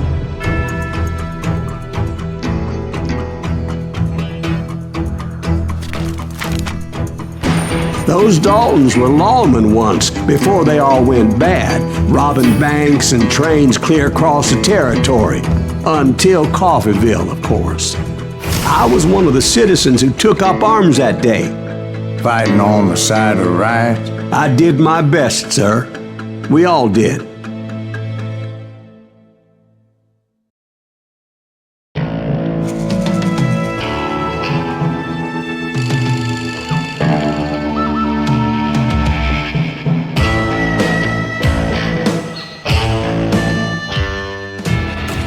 It was early morning. One of my friends was a local gunsmith, and he handed out firearms to anybody who'd take one. You see, the Daltons got it in their heads to rob 2 banks at the same time. 2 banks on the same damn street. Story was Bob Dalton's girl was always riding him about how he had no ambition. Oh, you're nobody next to Jesse James, she'd say. Finally, the bastard took his brothers to Coffeeville just to shut her up. Right. It's always the woman's fault. Well, the locals recognized the Daltons right off. Before they could get away, half the town took up arms to defend their property. Their first mistake was pulling a job in their own damn hometown. The boys grew up in Coffeeville, so everybody knew them. The bank teller tricked them, telling them the time lock on the safe wouldn't open till 9:30. Well, that gave the locals enough time to prepare an ambush for those sons of bitches.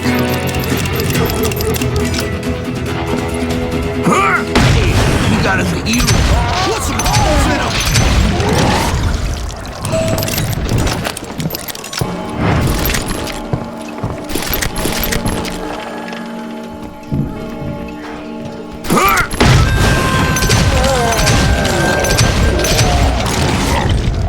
The brothers paid dearly for their stupidity, but everybody knows they had it coming. There's more to it than that.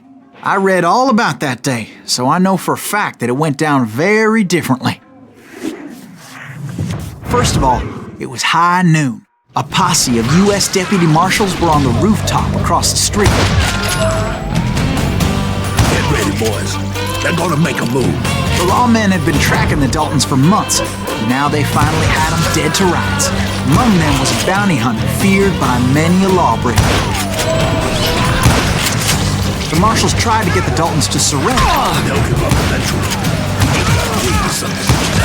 This bounty hunter knew that the brothers were far too proud to ever lay down their guns. He went in there alone to confront those criminals. One of the marshals shouted, "Where are you going? Are you crazy?" Hey, where do you think you're going, dumbass? That rifle's mine. But he paid him no mind. He saw a way to get around to the back of the bank.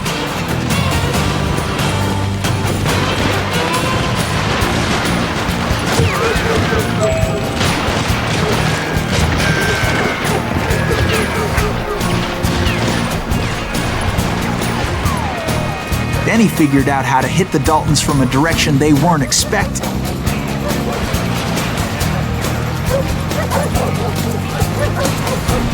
From above. Fortunately, a water tower was right there.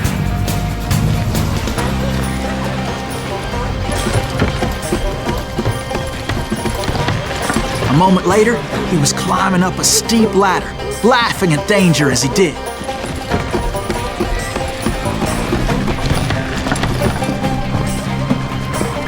It was brave men like him who risked their lives to tame this wild country.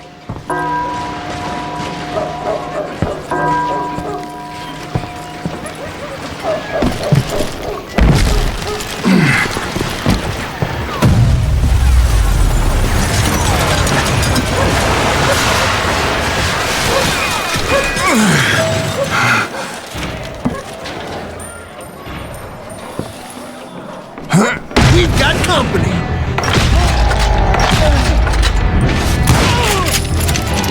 Heroic men like him, who did what other men couldn't or wouldn't to make this country free. Like Jim Bowie and Davy Crockett, who died defending the Alamo. Is that Silas Greaves? Son of a bitch!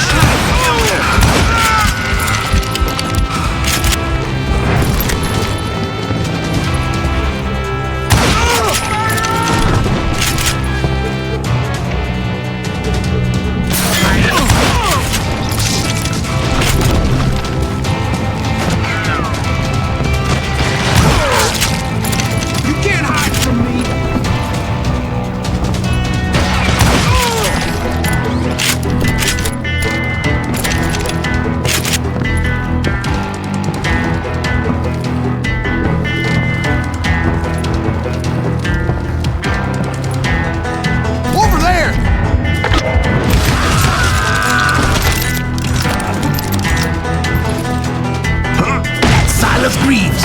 What the hell? Blam! Blam! He came away victorious, taking down those thieving Daltons.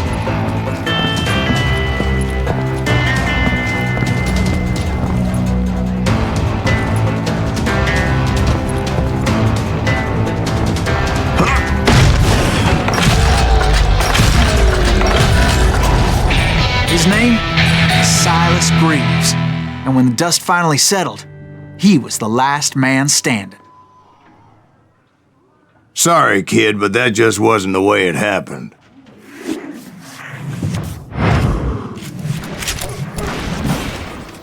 It was early evening, not high noon.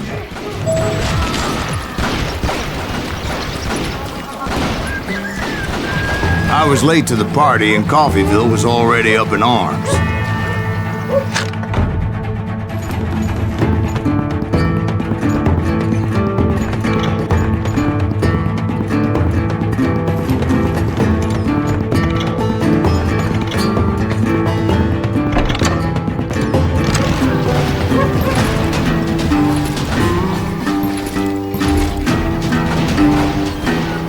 Daltons blew up a safe, and we're all set to hightail it out of there.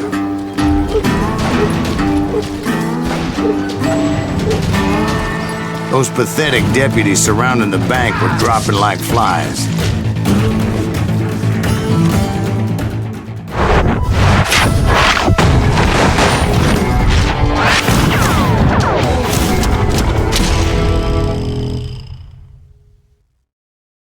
I had been tracking those jokers for months, waiting for them to do something reckless.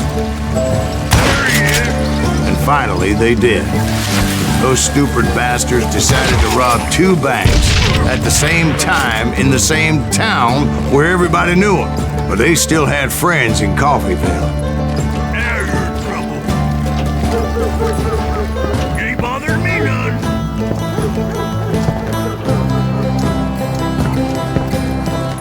Waste your bullets. Go ahead. Oh, so you're hiding too now.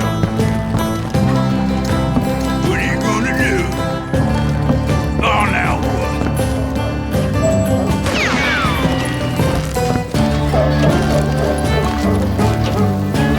You can't get me.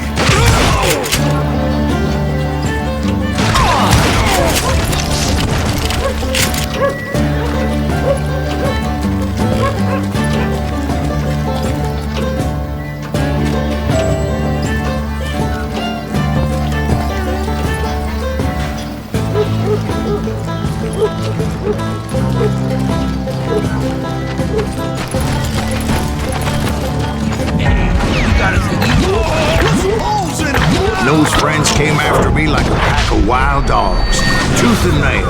They were coming at me from all directions.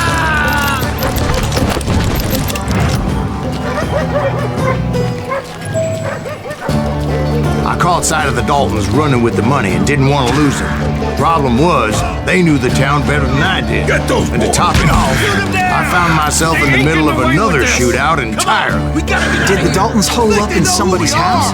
No, it was the Smiths, I believe. They were cousins of the Daltons, and they were shooting at the Browns, who were shooting at the Daltons, which wasn't any surprise, because those two families have been feuding forever. And since the Joneses are related to the Browns, they shot at the Smiths, pissing off the Heimhoffers, whose daughter recently married a Smith. Well, bullets were flying every which way as all the old feuds in Kansas caught fire all at once. There was a hell of a lot of pissed off people in Coffeyville that day. But that's just the way life is sometimes. Shit happens.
The Dalton boys knew I would never give up.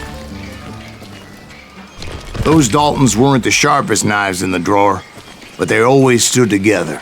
They set a trap to slow me down and allow at least two of them to escape. The third brother stayed behind to plant me, just in case that trap of theirs didn't work.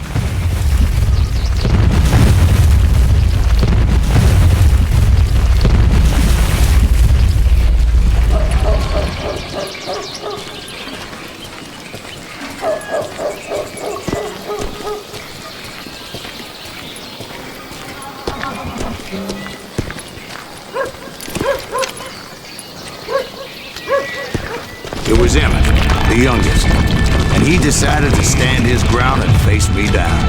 I ain't afraid of you, Silas Greaves. This is where it ends for you. He was determined to protect his brothers. I understood how he felt. Taking me on all by his lonesome wasn't exactly a recipe for a long life.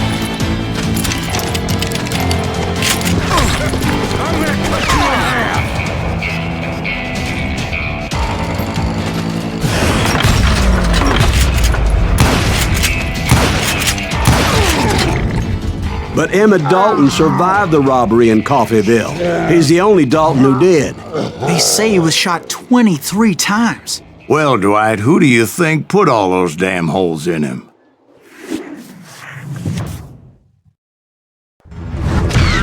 But I have to admit, that boy had grit.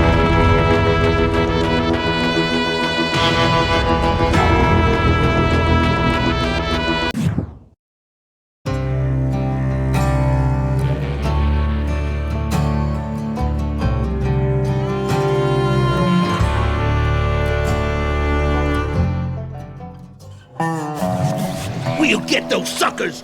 It took me a couple of days to track the Daltons down. They can't get away with this! And in that time, a whole posse of local vigilantes offered to lend a hand. track him to the ends of the earth. They seemed as determined as me to find those outlaws. But as we headed into those swamps, it was like I had my own private army. There was no way those boys were getting away this time.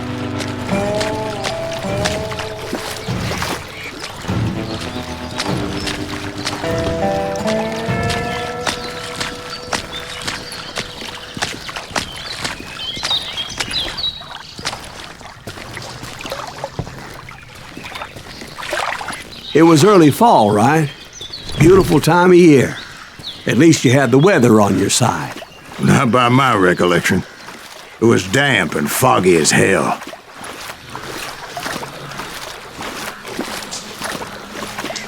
It was tough to stay on a true course, so we kept an eye out for landmarks.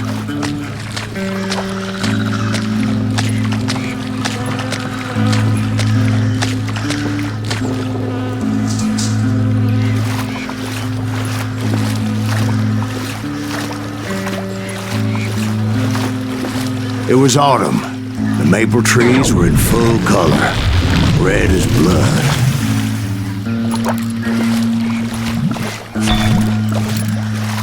The rains that year were torrential, so the whole area was flooded.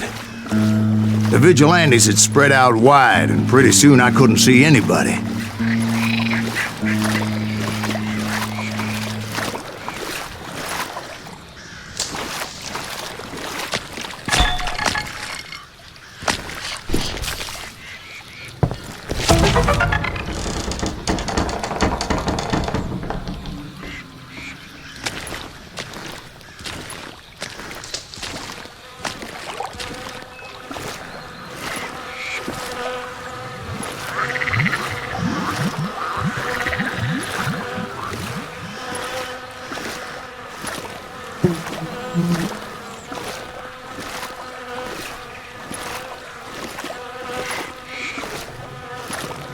Bury them in the swamp! Where they stand! Except for some bitches ahead of me wanted to do me harm, so I had to face them alone. I wondered why my compatriots didn't come running when they heard the shots.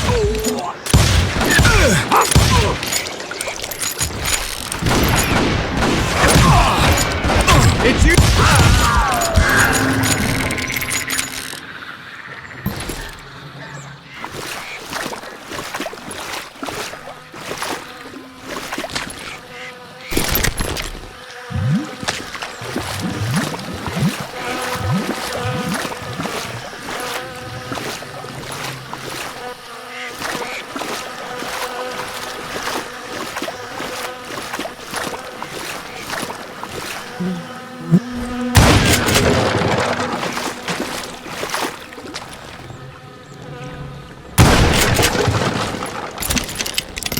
So did you find the Daltons? Not yet, but I did have the questionable pleasure of meeting a few of their friends.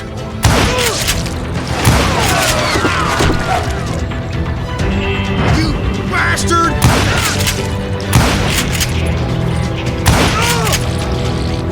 Sorry, son of a bitch!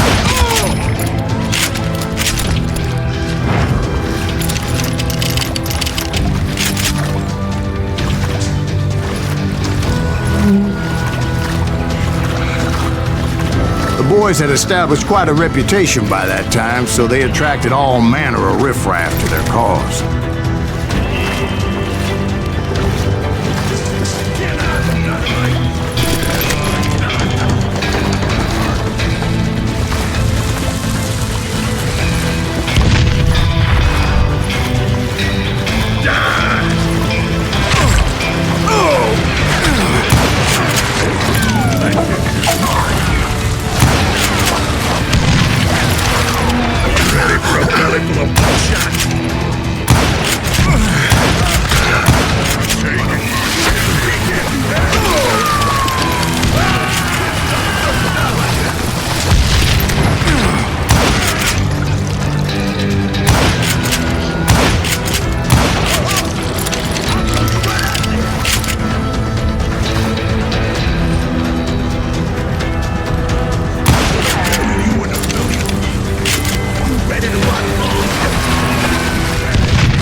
point being I was under serious attack.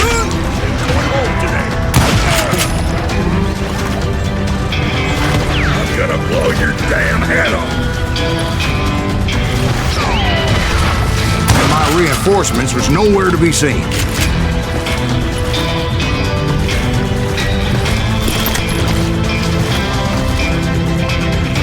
Kill that goddamn bounty hunter!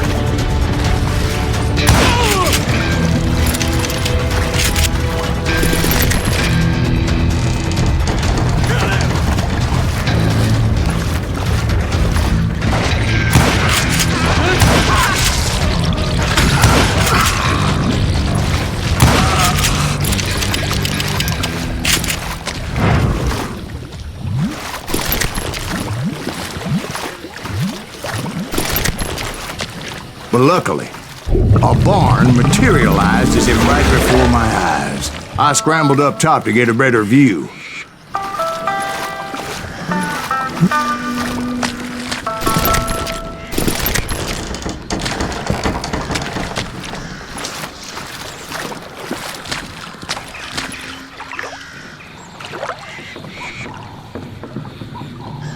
But just ended up falling inside. So, how did you get out?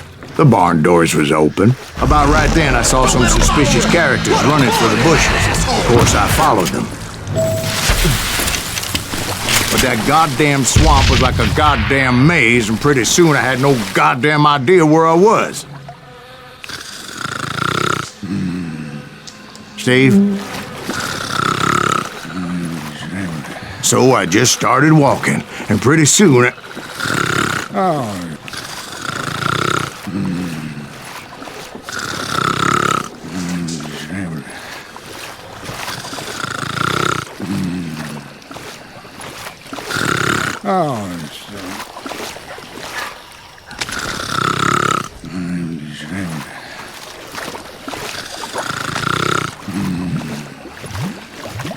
Steve? Steve! Huh? No, I'm listening.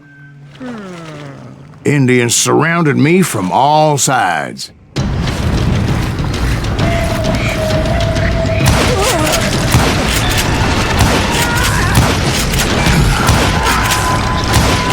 Indians? There were Indians? No. I just wanted to make sure Steve was paying attention. Now, where was I? You were following the Daltons through a swamp? That's right. See, Steve? Dwight's paying attention. No, I'm listening. I was just resting my eyes. So, where was I? The Daltons. Right. See, there's a reason so many outlaw gangs are made up of brothers. Being a brother is a very sacred thing. It's a bond like no other.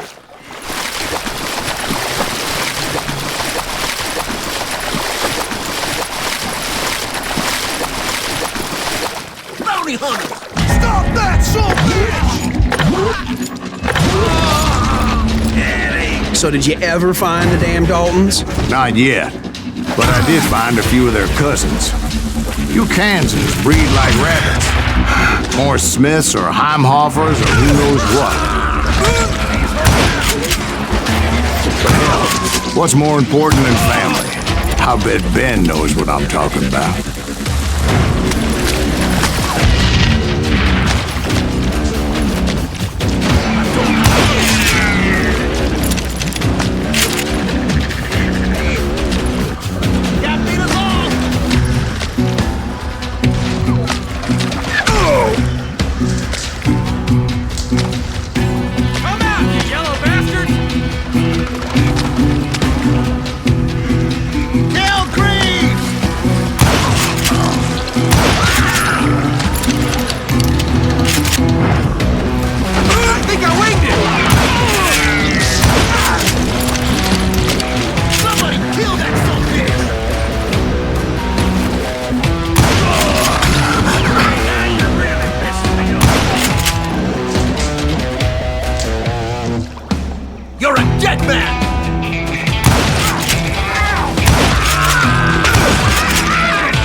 those Dalton boys were out there somewhere, standing together against anyone who would threaten them.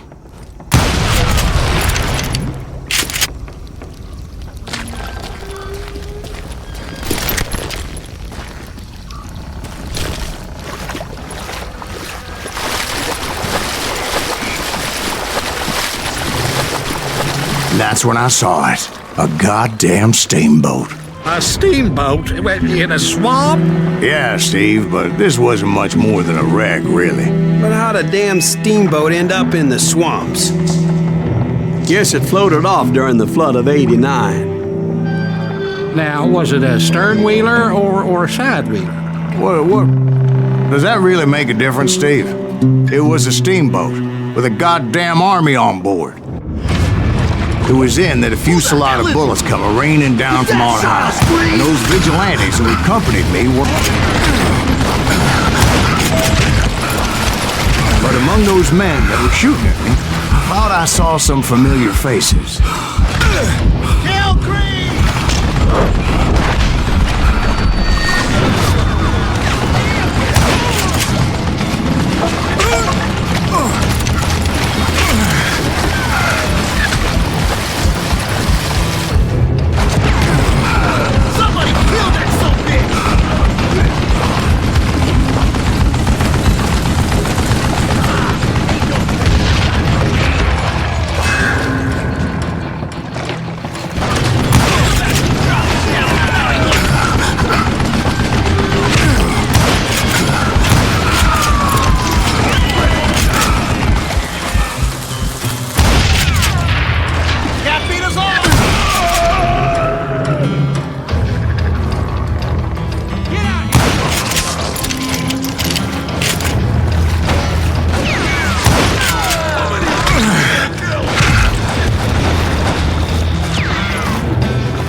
Somewhere up there, the Daltons were waiting on me.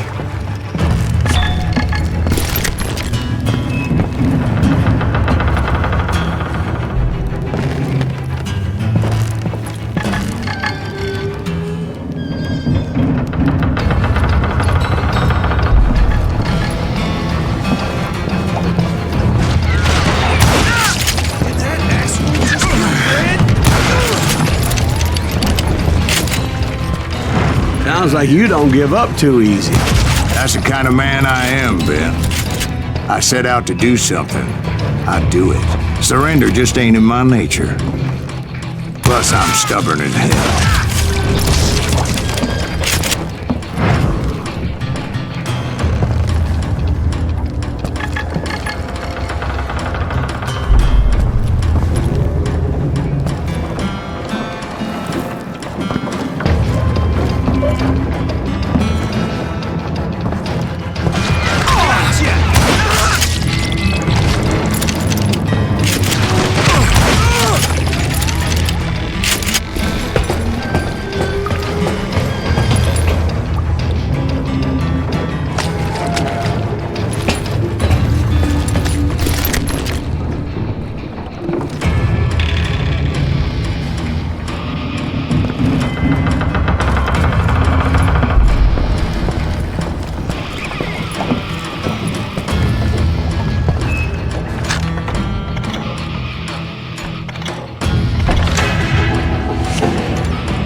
Right about then, much to my relief, The vigilantes finally arrived. Their leader motioned at a cabin in the middle of the top deck, pointing me directly at the Daltons. I finally had them, after months of dogged pursuit.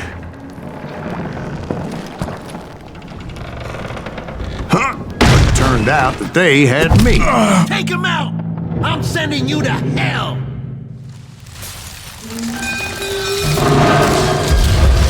The Daltons had played me like a fiddle. Apparently, the vigilantes were on their damn payroll. They didn't just want to shoot me. They wanted to burn me alive. But finding my way out of a burning labyrinth proved to be quite a challenge. It was a riverboat, right? I mean, it's not like it was a goddamn ocean liner. Well, yeah, but I was in a fight. Did you hear about that ship that's gonna launch next year? Largest one in the world. We're talking about the Titanic. If you ask me, it's too blessed big. I don't think it'll even float. So anyway... Don't be stupid, Steve. They know what they're doing. They say that the Titanic is unsinkable. Oh, God. But getting back to that steamboat, how'd you get off it, Mr. Greaves? I took in a lot of smoke that day, so I admit my recollection might be a bit hazy. But somehow I managed to finally disembark. It was time to settle this once and for all.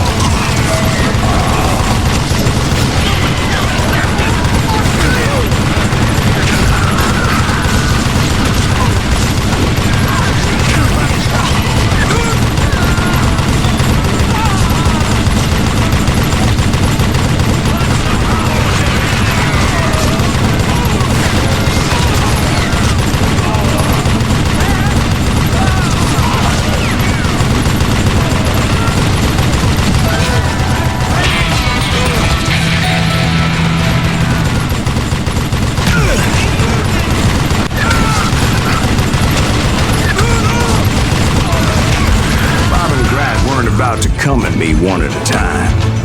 They were in this together. Two brothers side by side, determined to take me down. Confident that this time the odds were on their side.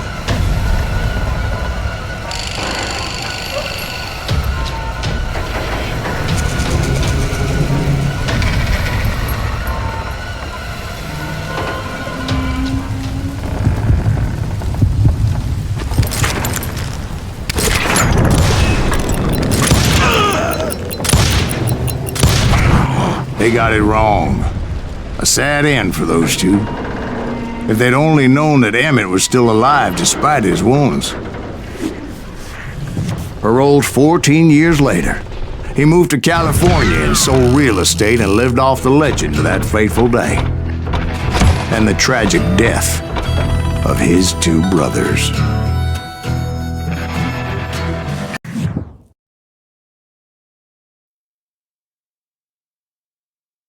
My own brothers died tragically as well, truth be told.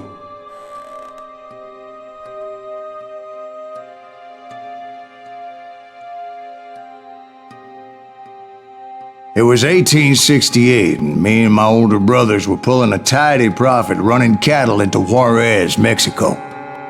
One night after my brothers retired for the evening, I found a little poker game in a cantina with a couple of cowboys. And I just couldn't lose. I even won an old Spanish coin that had to be 100 years old.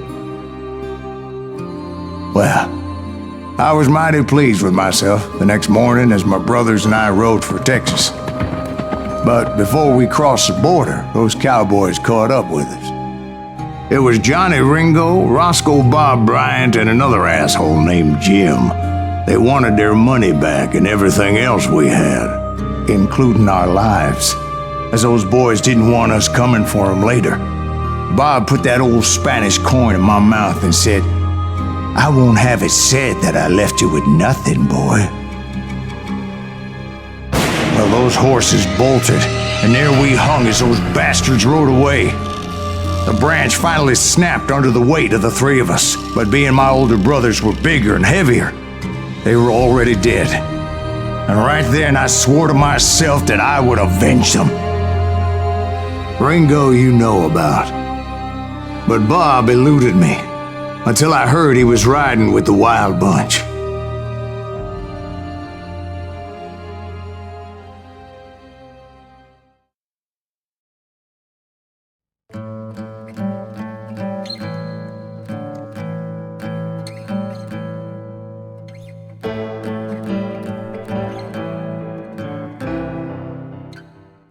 I'd been on their trail for months, ever since they left their hideout in the Bighorn Mountains.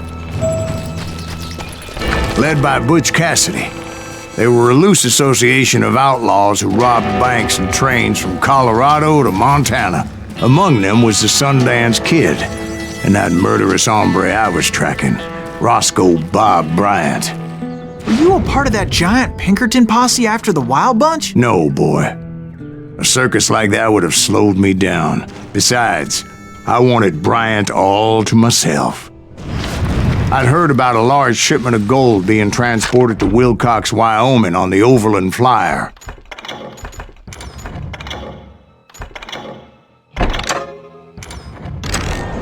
I figured the Wild Bunch would likely hit such a treasure, and by God, I figured right.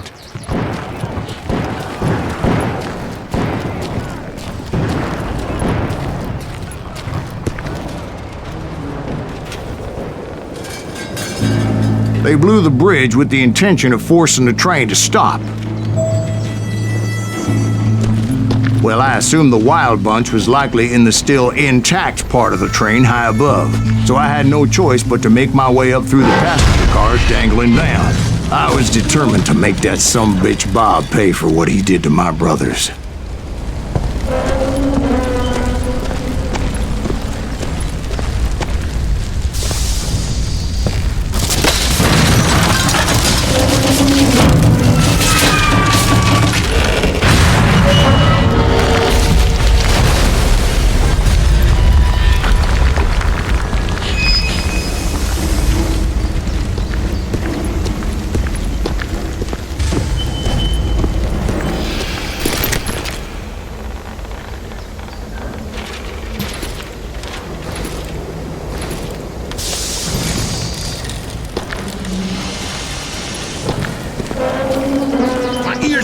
Ringing from blowing up that bridge. What'd you say? Well, I made my way off unscathed and came upon a few members of the gang and had no choice but to dispatch them. From there, I had to negotiate an even more precarious route. First, I would need to get my ass out of there.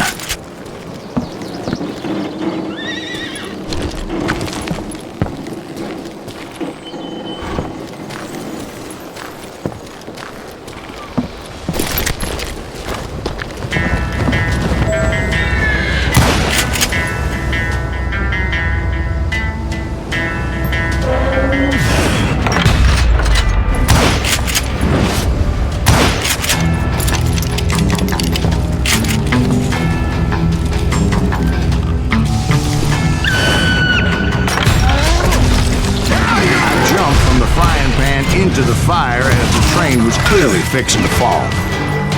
Those are my friends you killed!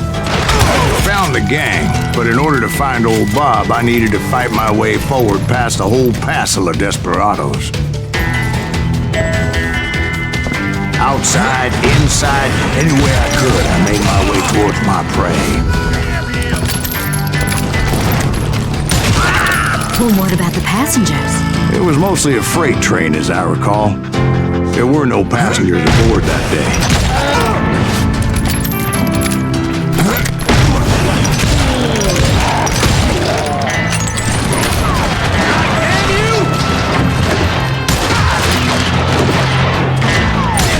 It for you!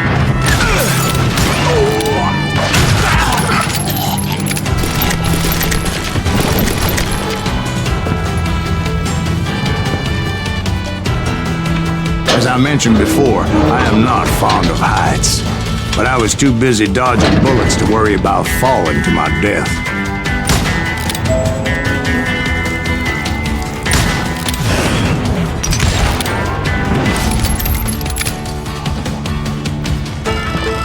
Odds were I was likely to die that day anyway, so I was determined to take down as many of those bastards as I could.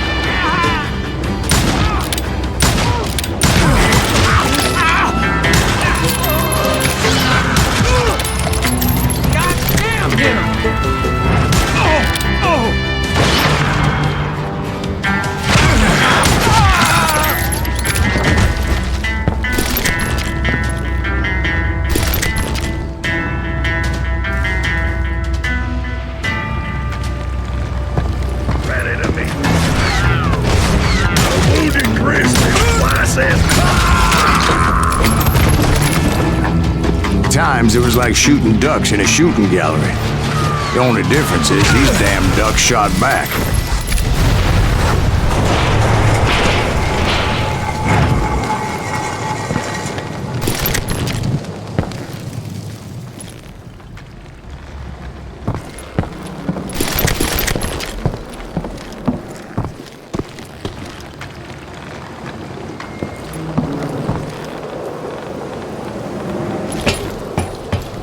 I kept hoping the law would show up and give me a hand. Like that giant Pinkerton posse that I read about. Did they come riding in, guns a-blazing to help?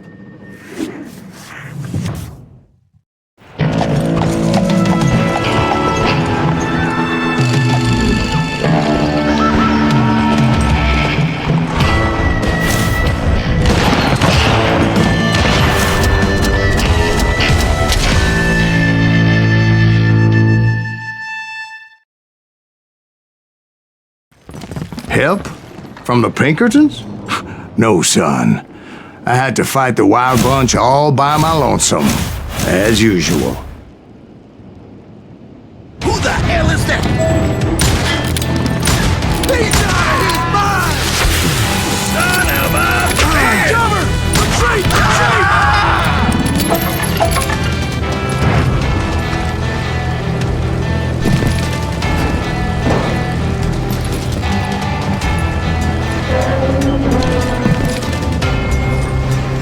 He's killing everybody!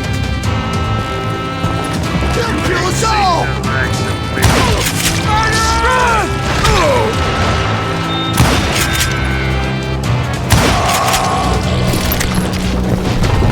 I'm gonna cut you in.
Guess is those dime novels didn't portray this as it happened, did they?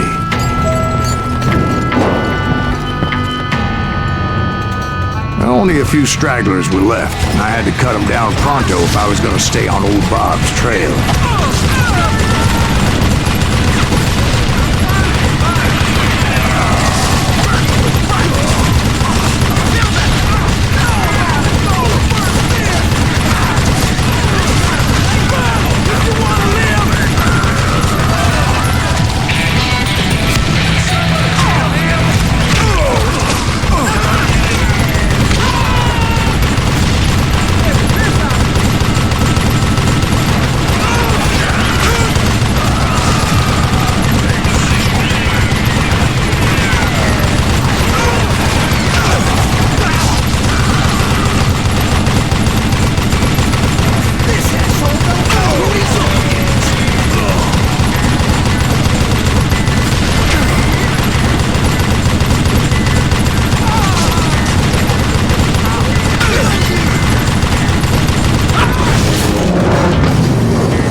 Once I silenced all those guns, I went searching for my nemesis, determined to finally have my justice. But the only survivor who welcomed me was George Flat-Nose Curry. Who was he?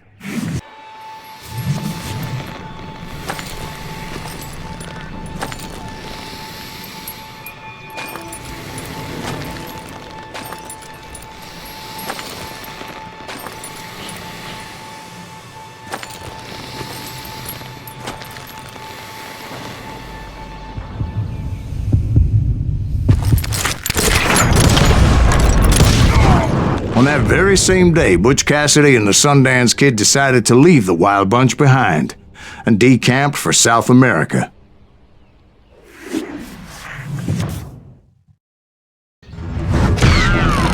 They ended up living down there for many years, but I'm sure you already know all about that.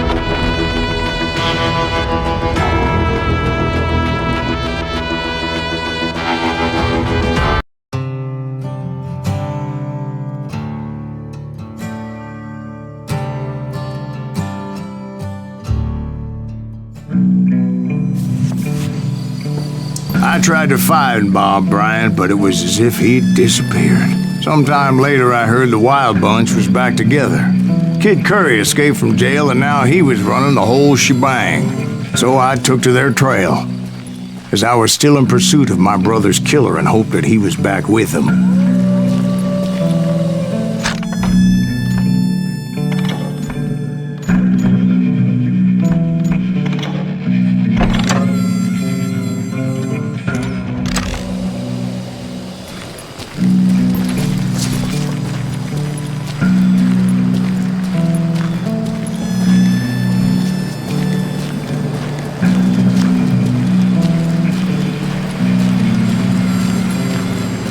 That Kid Curry's kinda crazy, ain't he? Don't let him hear you saying that. Anyways, I tracked those boys to a camp right outside Parachute, Colorado. Shooting at us! We're under fire! Being outnumbered, I didn't bother with a warning shot. I just started taking those bastards down.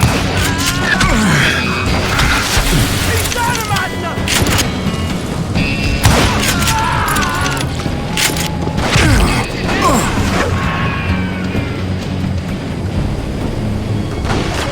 You or me!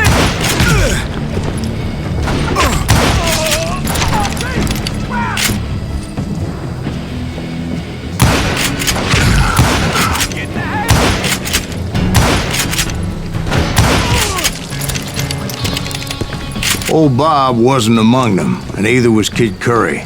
I could sense him close by, however, plotting something nasty. I just needed a clue as to their whereabouts.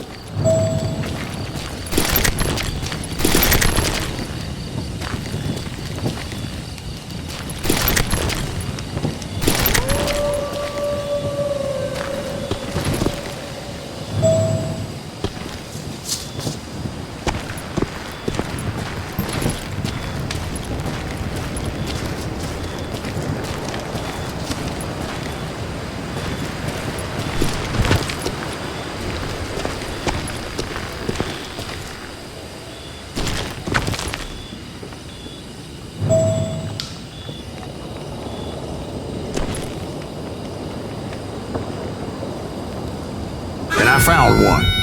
A map with their bold plan clearly marked. This time they were fixing to blow up a train trestle. Property of the Union Pacific.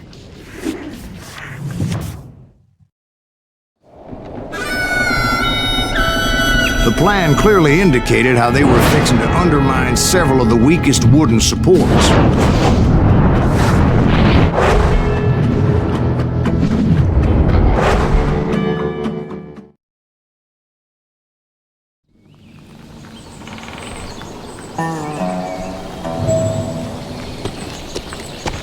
Kid Curry was considered the wildest of the Wild Bunch. It was said that he fathered 85 bastard children, though some say it was only 5.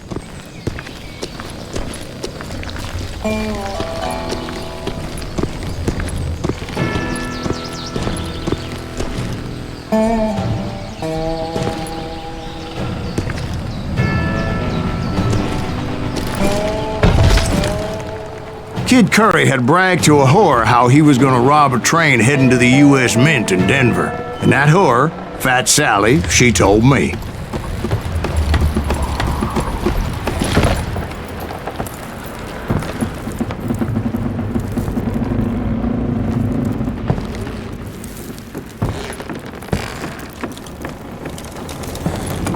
The bridge was rigged with dynamite, so I decided I'd best be careful confronting those bastards.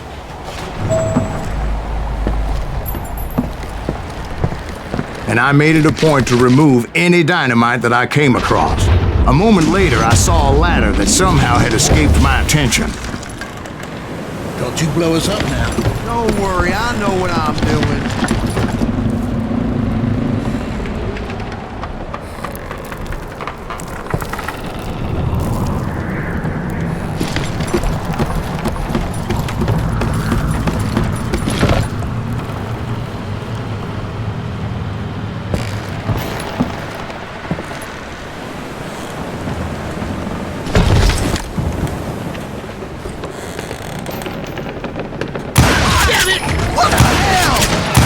But the Wild Bunch did not take kindly to my presence and attempted to blow my head off.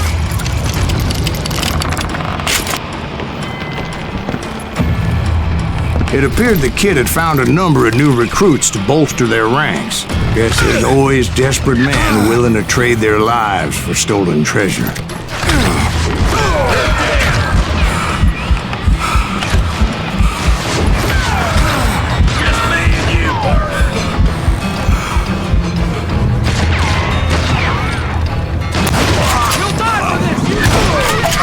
What happened next? Well, having removed the first bundle of dynamite, I decided I might as well remove the other one. Once that was done, I figured I'd find my way from there.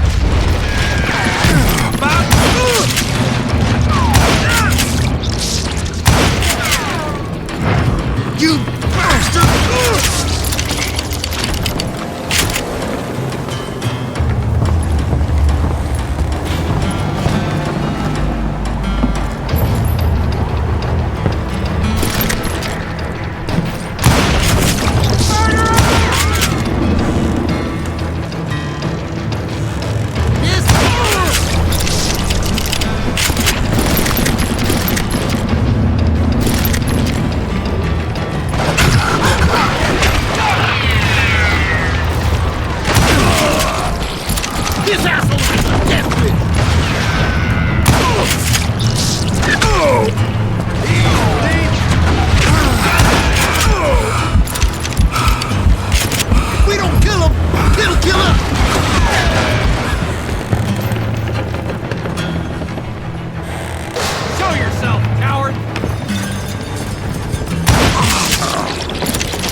So, what happened then? Had to remove more of that damn dynamite.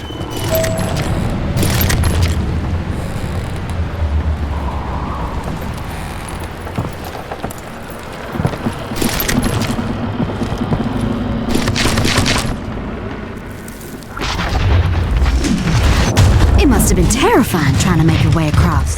I was sweating it a bit, but then I noticed a footbridge tied up on high, so I shot the rope.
So that was all the dynamite? Funny you should mention that, darling. As actually, there was a fourth charge impeding my progress. Once I removed it, my path was pretty clear. You ready? Ready for a buckshot? Just brought hell down. Still scared. I'm gonna cut you in two.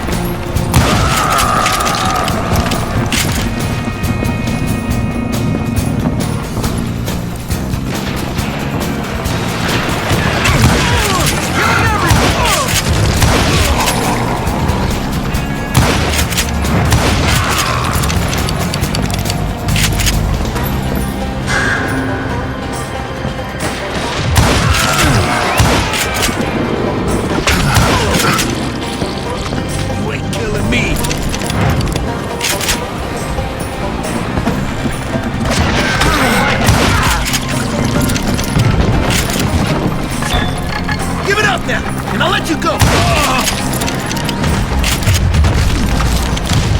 So I proceeded onward and realized that that way just wasn't gonna work. I needed an alternate path forward.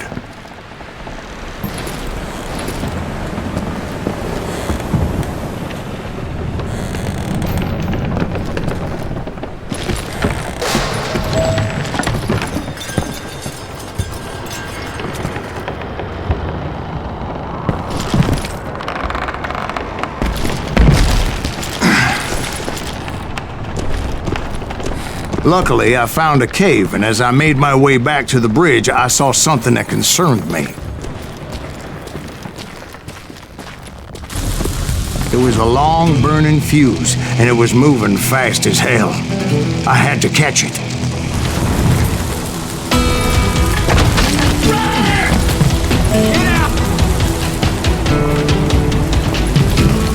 The burning fuse was so damn quick, I had to run like the wind.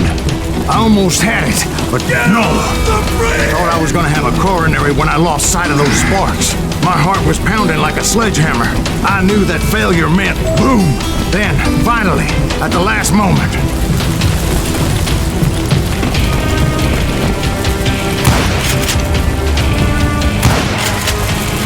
Whew. Of course, I was successful, or clearly I wouldn't be talking to you folks here today. Naturally, I removed the last dynamite charge. Well, it was a touching reunion.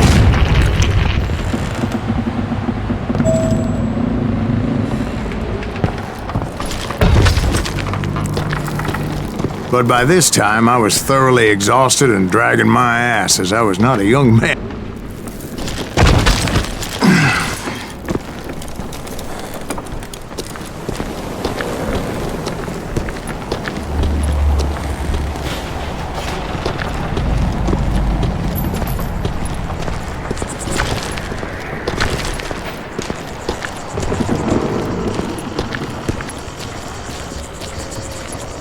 That is.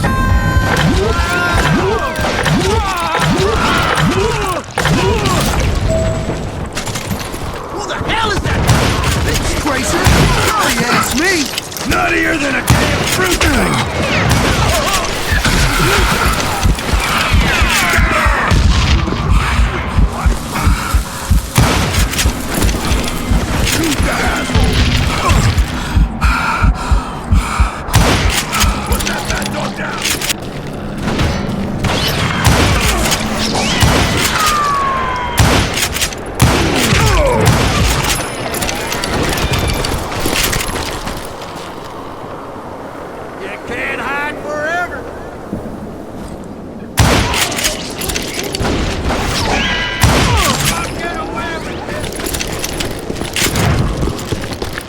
Just when I thought things couldn't get worse, Kid Curry opened up on me with a goddamn Gatling gun. It was hidden in this tunnel and pretty well shielded.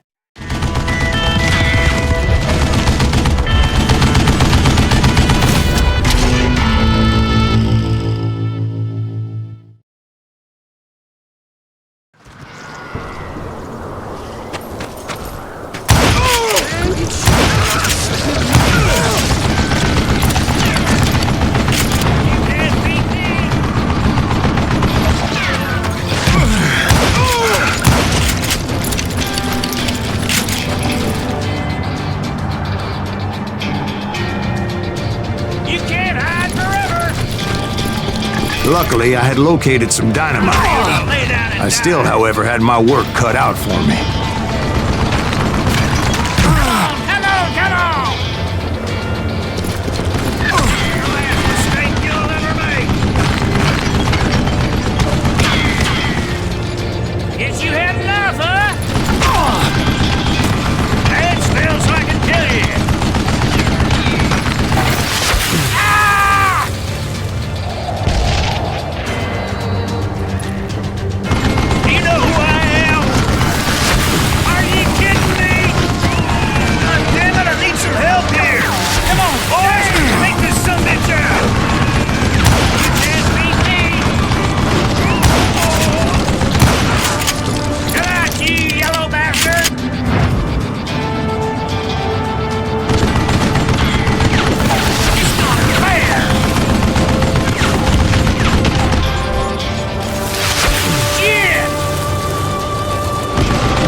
Tunnel down. And that's when I met Kid Curry himself.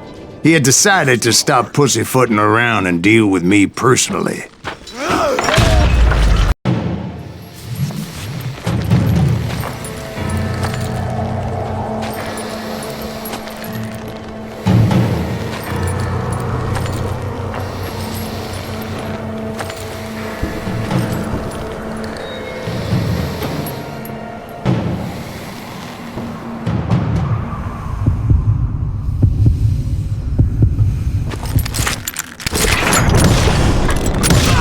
Fast as he was, I was just a bit faster.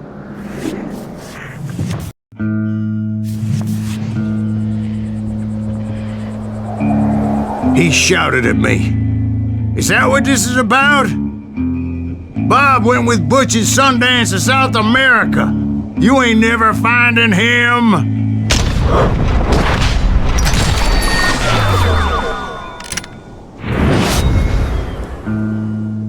Those were his last words.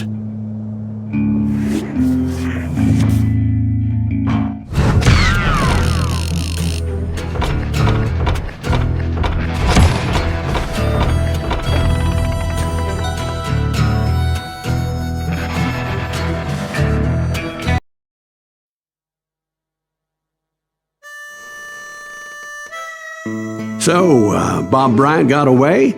I knew I'd never find him in South America. What about the other killer? Yeah, you kinda glossed over that one. Well, I found Jim not long after my showdown with Ringo. At the time, he was riding with the James Younger gang. Did I neglect to mention that?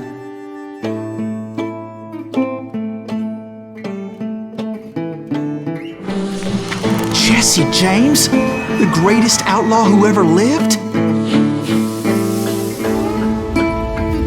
Jesse and his kin rode with Quantrill when he raided Lawrence, Kansas, and killed near 200 people, boy.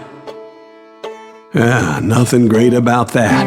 And from there, him and his brother went on to rob banks and trains from Kansas to Missouri. Which is why there was such a rich bounty on their heads. 40 grand for both of them, dead or alive. That's one hell of a payday.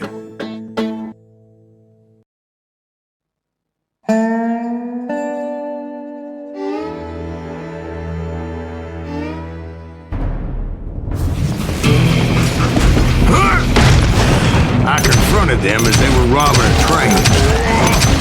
Bullets were flying at me from every which way. But I knew I'd have to fight my way forward if I was gonna find this Jim.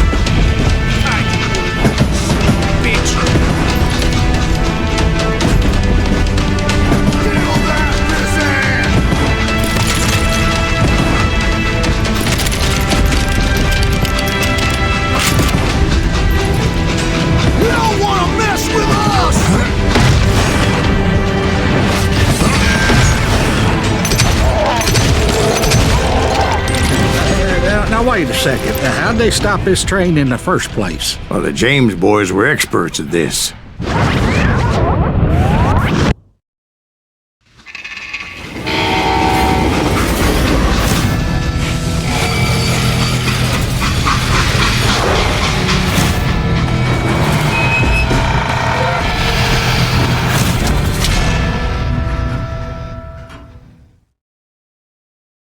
They hopped a freight train having heard there was a big payroll in the express safe.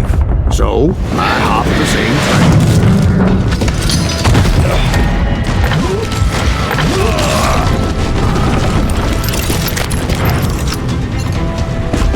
The James Younger gang was decimated after that little fiasco they had in Northfield, Minnesota.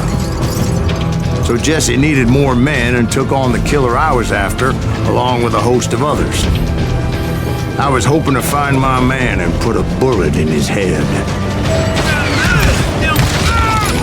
Climbing around that train, I must have swallowed 100 damn bugs before I reached James that... Younger gang pulled the first train robbery west of the Mississippi.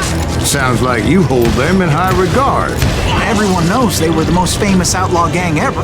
And you took them all on by your lonesome. Again. I'm finding this all a little hard to swallow, friend.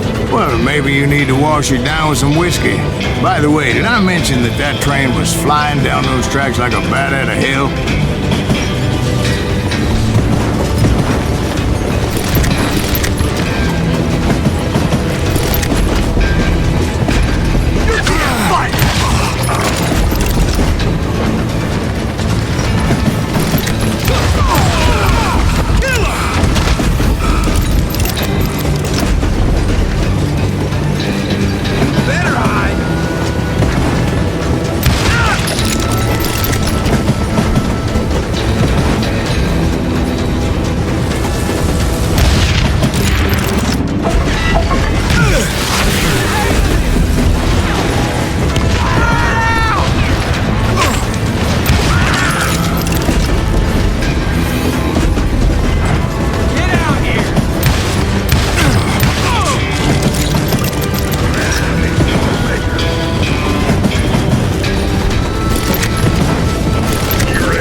Anyway, excuse me, man. Where would I find the gentleman's facilities? Suddenly I have an urgent need to drain my one-eyed snake. Well, I've had more than a few drinks, and I've been sitting here for quite a spell. Right through there. Let me show you.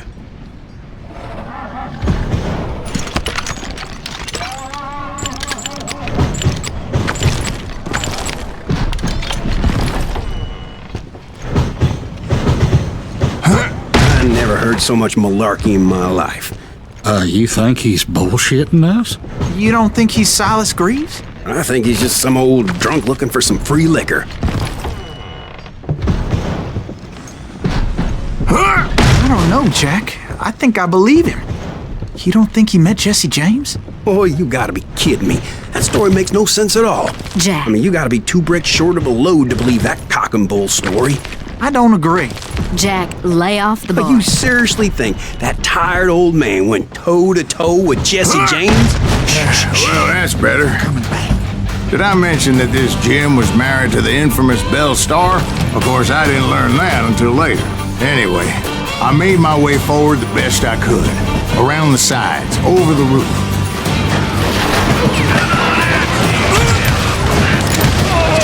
At some point, some sumbitch saw me and shouted out, "It's a damn Pinkertons!" It's a damn Pinkerton!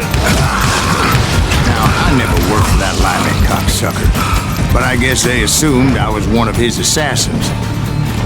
Those evil bastards firebombed Jesse's mother's house and killed his stepbrother. So it's no wonder each and every asshole on that train wanted me dead. Everybody's always mistaking you for somebody else, aren't they? Why is that, I wonder? Don't rightly know, Jack. I'm just telling you how I remember it. I bet you are. Wanna mess with us?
I came across a flat car piled high with logs and had to come up with a creative way to make my way forward.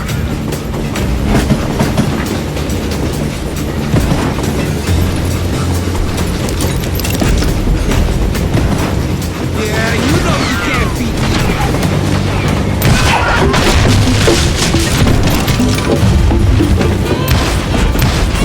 I wondered if I was ever gonna find the front of that train, or the bastard I was after. Jesse hired a damn army after Northfield. Guess he didn't want to be outgunned like that ever again.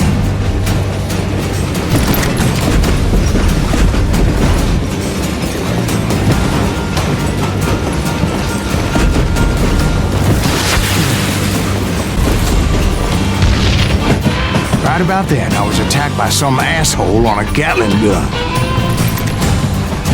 Yeah, seems like you run into a lot of them. Asshole? Gatling guns. Yes, I did. Now, I don't remember how I took it out. It was either a bullet or dynamite. Where would you find dynamite? Does it really matter, Jack? You're messing with the flow of the story here.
I was looking for Jim and shooting any son of a bitch stupid enough to get in my way.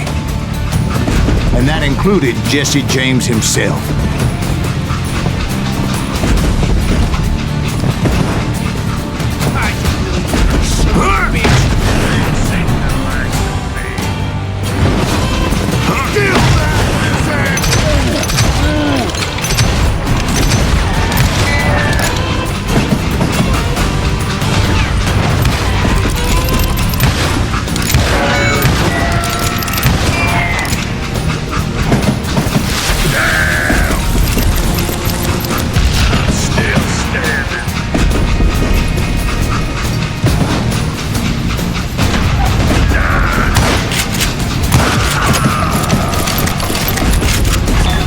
Sure were a lot of men determined to die that day.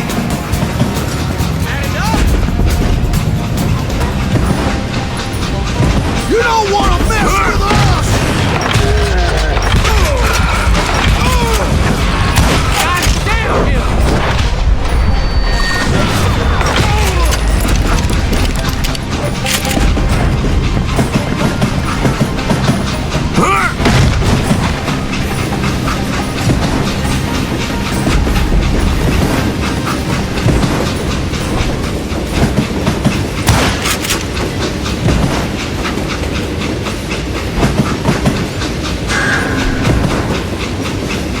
It was then that Jesse detached the express car from the rest of the damn train. I could see Jesse waiting for me, fixing to kill me so he could get away with all that money.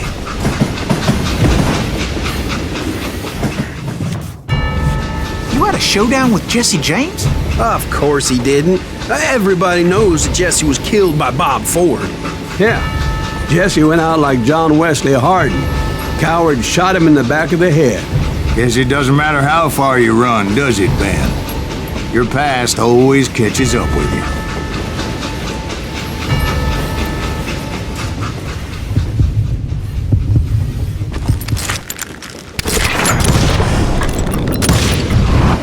Yeah, I didn't kill Jesse James. Just wounded him bad enough to convince him to hang up his guns. What about that Jim fella? What happened to him? I figure he was up front with a gun to the engineer's head. That bastard slipped away again. I'll tell you how I got him. But first I need to wet my whistle.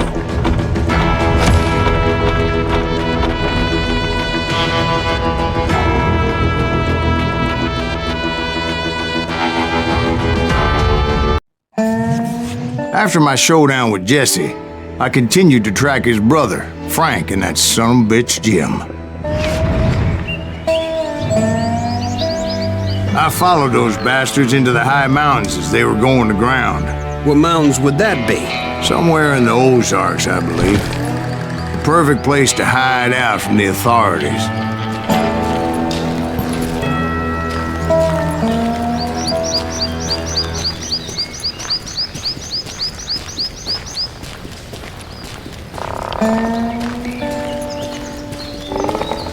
In fact, before I could find them, some Indians who fled the Reds and were hiding out from the military found me first. They probably thought I was a cavalry scout and didn't want me telling the military where they were. Indians?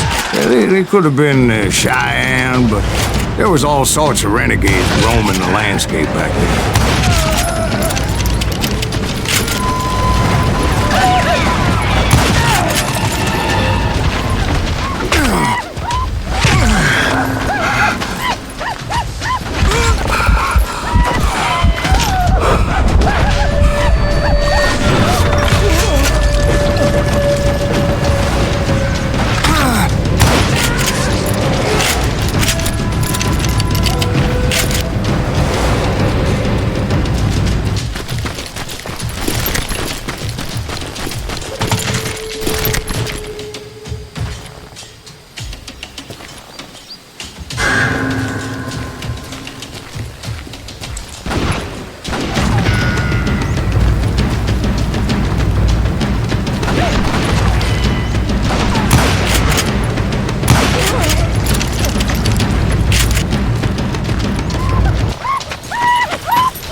Hey, how about another whiskey, Ben?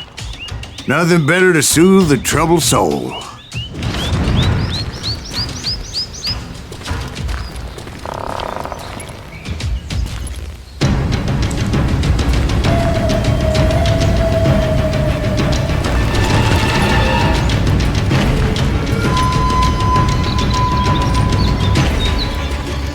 Now, where was I? Indians, right. I had more than my share of run-ins with the Red Man. Like that time. Did I tell you about Grey Wolf? Yes, sir. You did. Ah, of course I did. In fact, I can still remember that old medicine man's words to me. Jesus Christ, we're back to that again. You carry great darkness in your heart. It will claim your soul. You will come to this place again and kill many more men.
will grow until it consumes everything you are.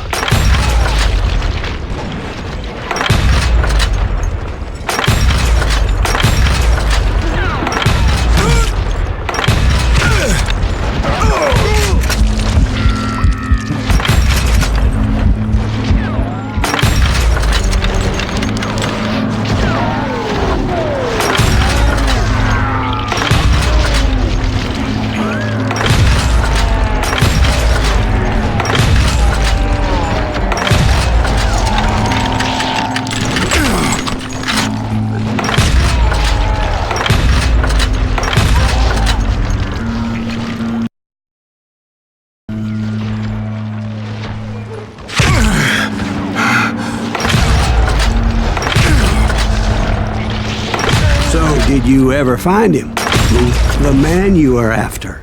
Let me ask you something, Ben. You ever think about death? Mr. Greaves, are you all right?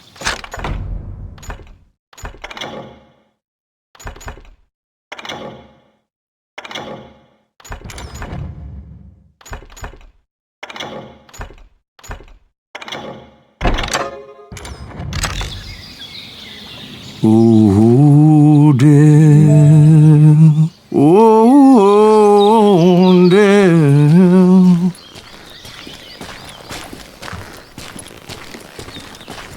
Won't you spare me over till another year? What is this that I can't see with ice cold hands taking hold of me? Well, I am death, none can excel. I'll open the door to heaven or hell.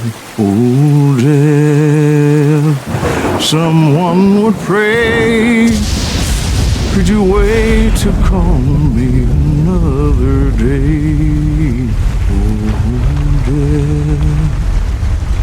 Oh, death, won't you spare me over till another year? So are you gonna answer the question? What question is that? Jim Reed. Did you ever find him? Reed was indeed that son-of-a-bitch's surname. That's right, Ben. A despicable character. I remember him laughing like a hyena that cold morning they lynched me and my brothers. He was intent on avoiding my vengeance, but nothing was gonna stop me. Nothing.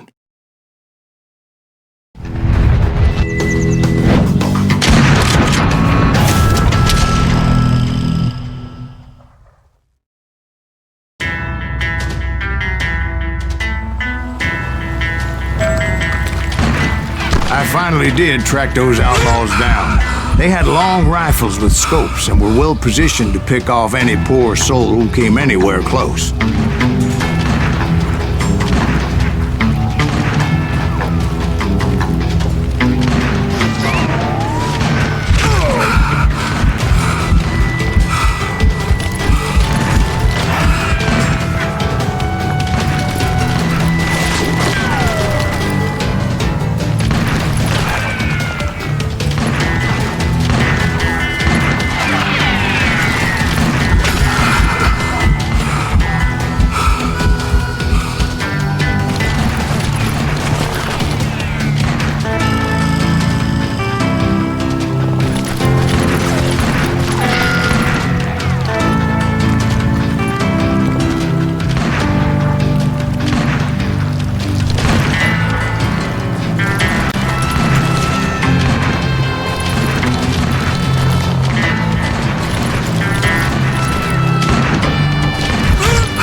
I'm guessing Frank James believed I was responsible for the demise of his brother Jesse.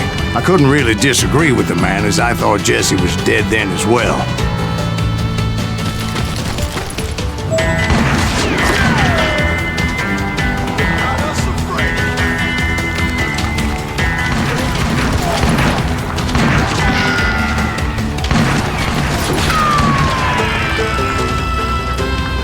He backed off as I closed in on him. but he was still intent on killing me.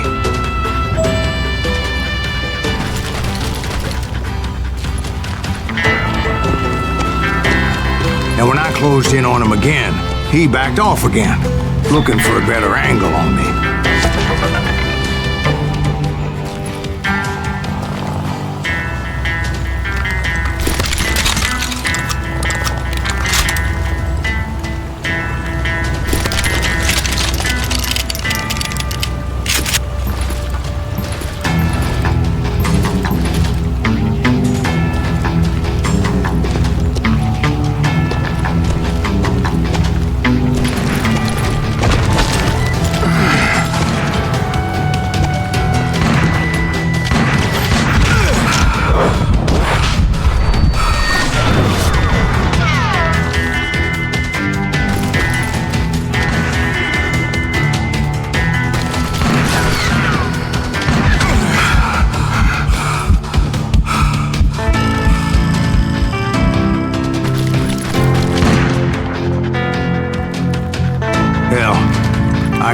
Frank for wanting his revenge, as I was there for the same damn reason myself. At this point, I'm guessing you think Silas Greaves is a worse murderer than Jim Reed ever was.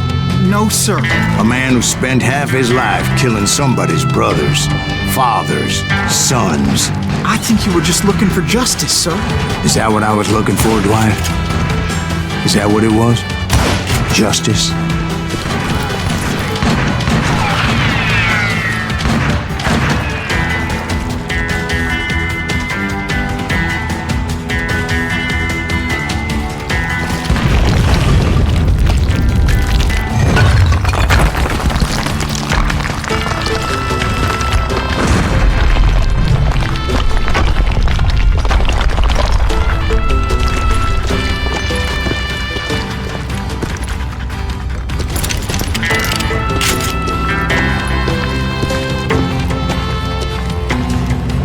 Isn't that why you were hunting the James?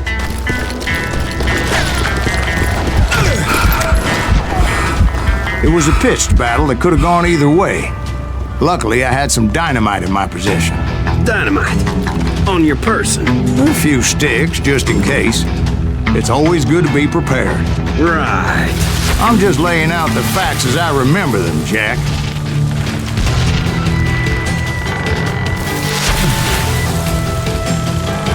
And that son of a bitch!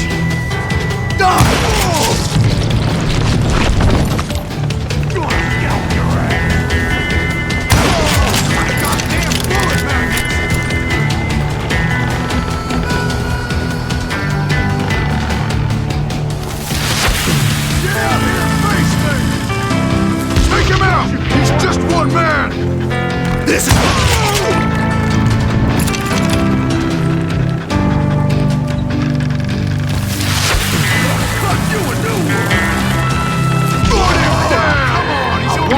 Bastard dead!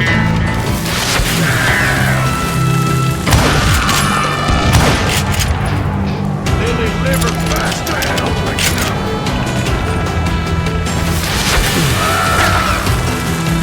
It's time to end this. Get this.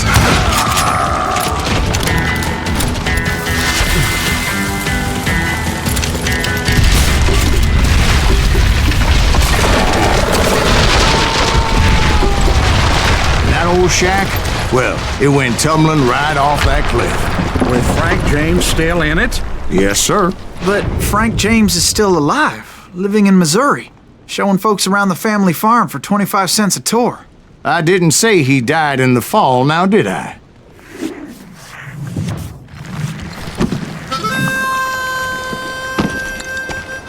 I'm done with this damnable outlaw life! Kill me, don't kill me, do what you will! At this point, I just don't give a shit! I explained to Frank that I had nothing against him personally and that I was looking for someone else. You want Reed? Have at him! I never did like that bastard! I am done here! We parted in peace as Frank pointed out the path to my prey before making his way back down the hill.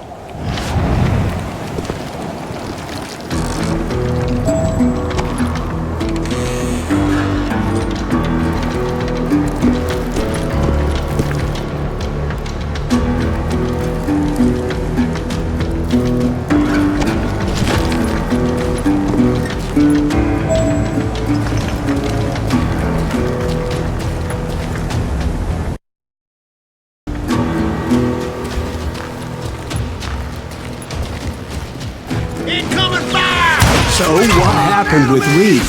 Well, I finally found the last of the gang hiding in a nearby cave.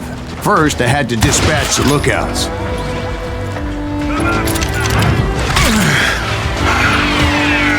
But I was determined not to let that murderer escape my revenge again.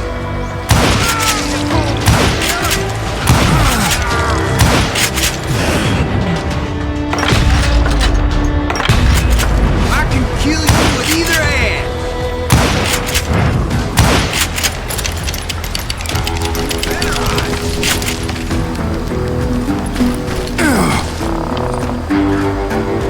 Rather than wander in willy-nilly, I decided it would be better to smoke that sumbitch out. "Hey, Reed!" I shouted. "No wonder you're so ornery. Can't be easy being married to Belle Starr. While you're off providing for the family, she's spreading her legs for every Tom, Dick, and Cole Younger. Not an attractive woman exactly, but very friendly. At least she was to me." Son of a bitch!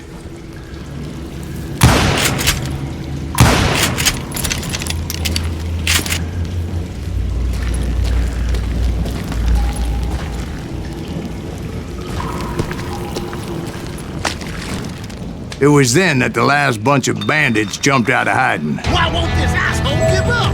Would someone please kill him?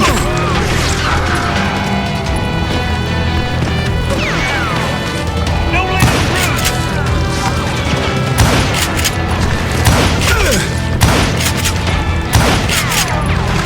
I'm done with you.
Eventually, it was just me and Reed.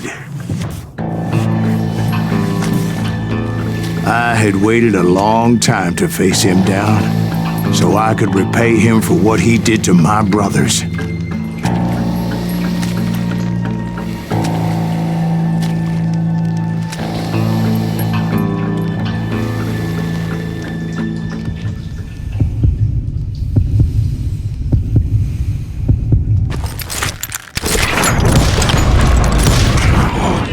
And repay him I did.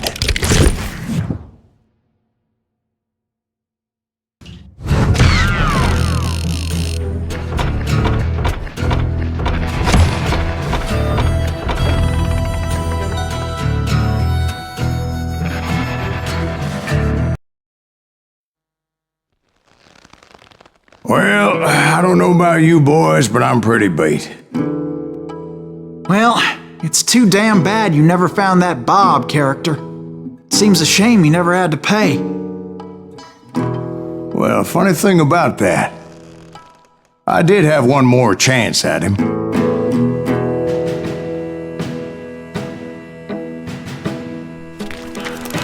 Six months ago, I heard that Butch and Sundance were back in the States and had gathered up some of their old gang. I tracked them down, hoping that Roscoe Bob Bryant had returned with them. So you're saying they didn't die down in Bolivia? That's what I'm saying.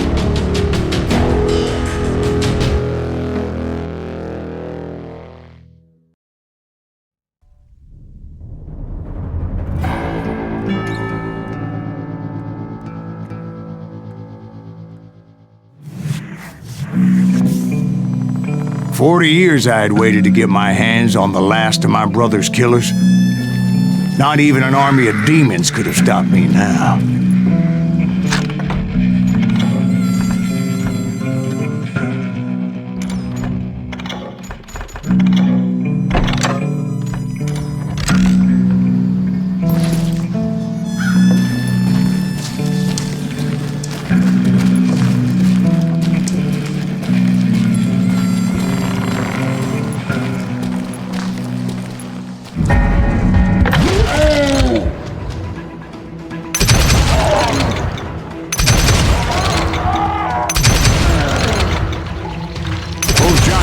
And Jim Reed fell fairly quickly.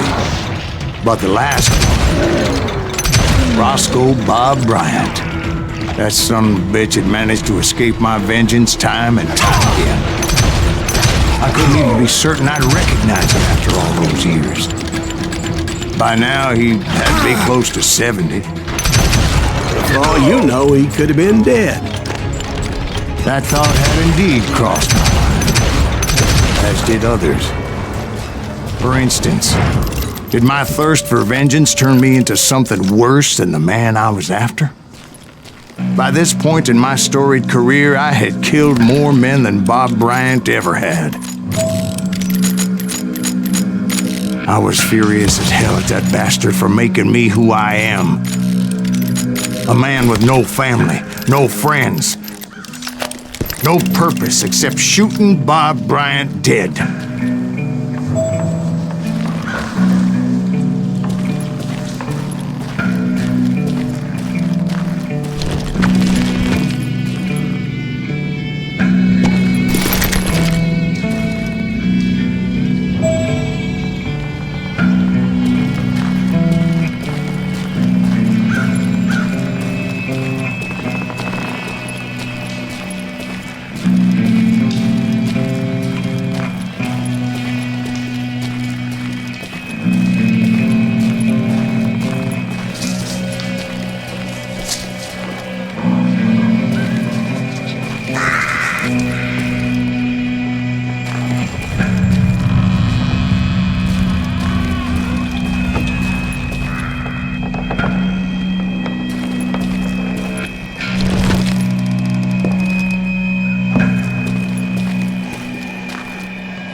Nothing could stop me from taking his life. I'd been after that killer forever, from the time I rode with Billy the Kid. But that chapter of my story you already know. Chapter of that fairy tale, you mean? Suddenly it was 1910. There I was, an old man roaming a ghost town dead almost 2 decades.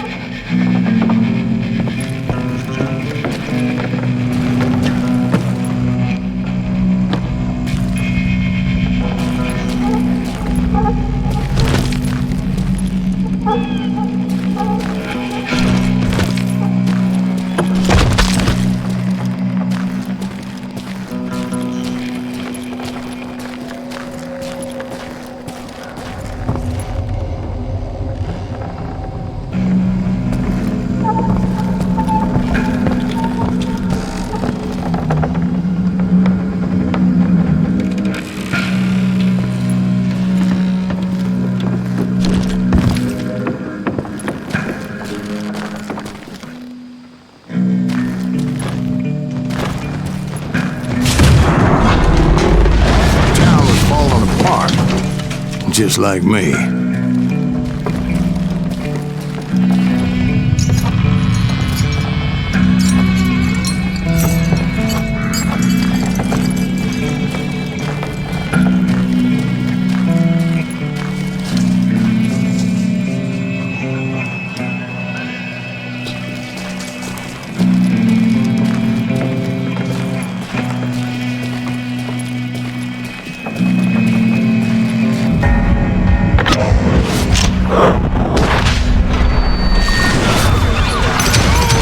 I wasn't about to call it quits.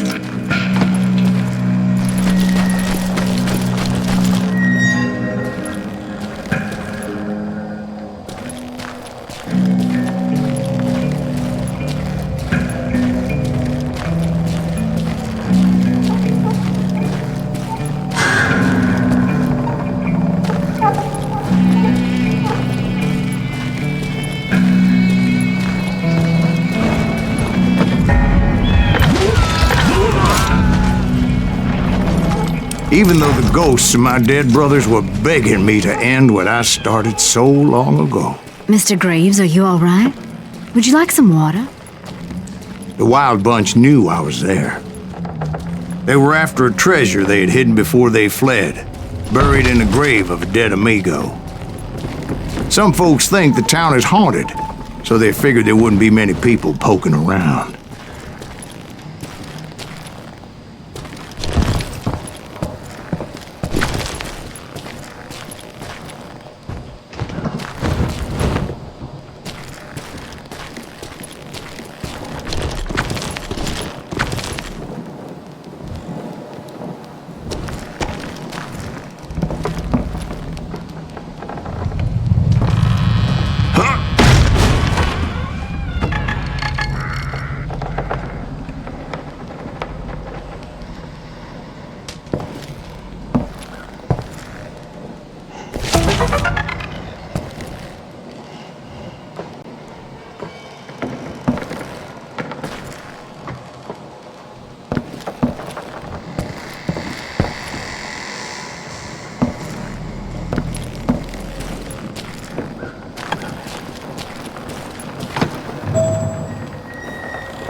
I intended to fill that grave with Bob Bryant's corpse.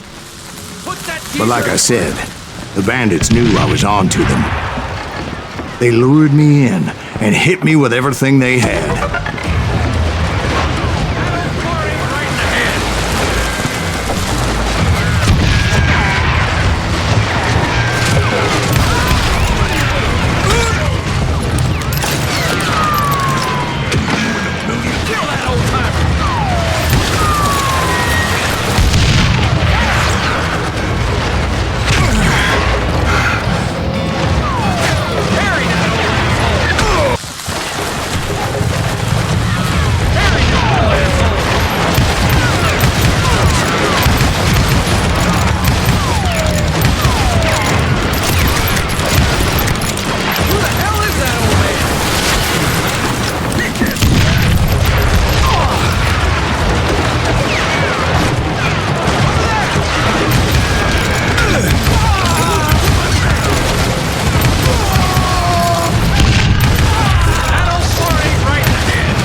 You obviously prevailed since you're sitting here telling us today. Actually, in that moment, I did not prevail. So I suppose we're talking to a ghost. Funny you should put it like that, Jack.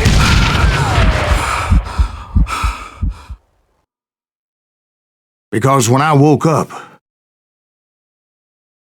From the dead? There was silence all around me.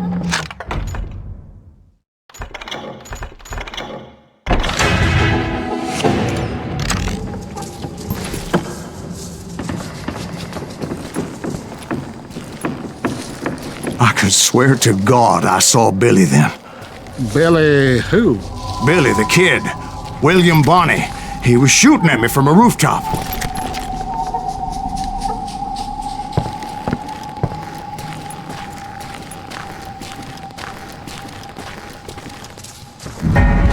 Here and there. Even over there. So I am right. You are touched in the head. Mr. Greaves, perhaps we should switch you to coffee? You see that old Indian again, too? No, but I did see Billy's killer, Patrick Floyd Garrett. He came at me guns a-blazing. But I knew that old war horse had died 2 years before. I wondered if maybe I was dead too and confronting the ghosts of my past. Perhaps all my sins were coming back to haunt me and drag me down to perdition.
I saw Henry Plummer throw dynamite at me.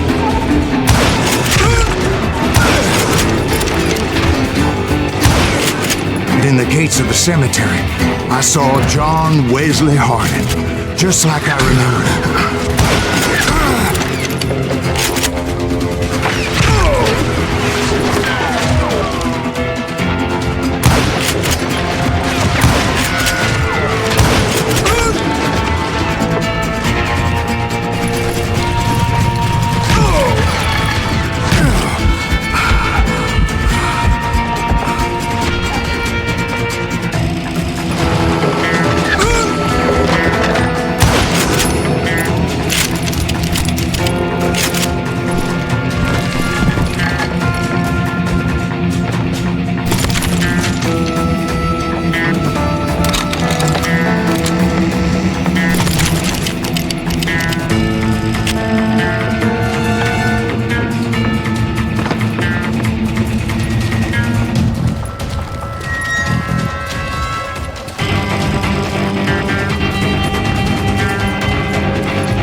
Robert Ollinger appeared with his terrible double-barrel shotgun. The no ghost army was stopping me. My father-in-law got hit with a fallen branch. He spent the rest of his life talking to dogs.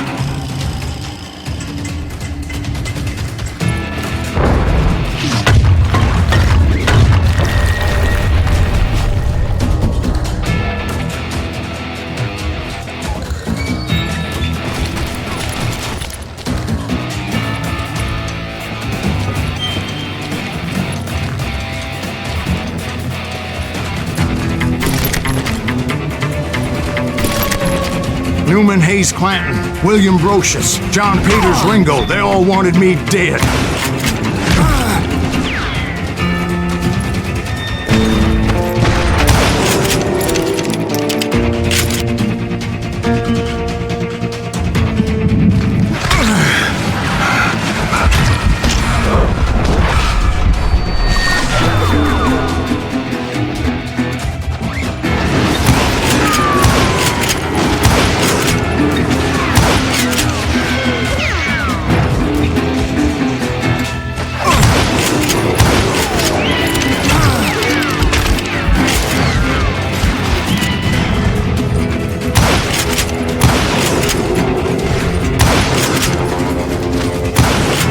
Jesse, Woodson, James, and Jim Reed. Each one deader than the next. I thought I would go crazy. Thought?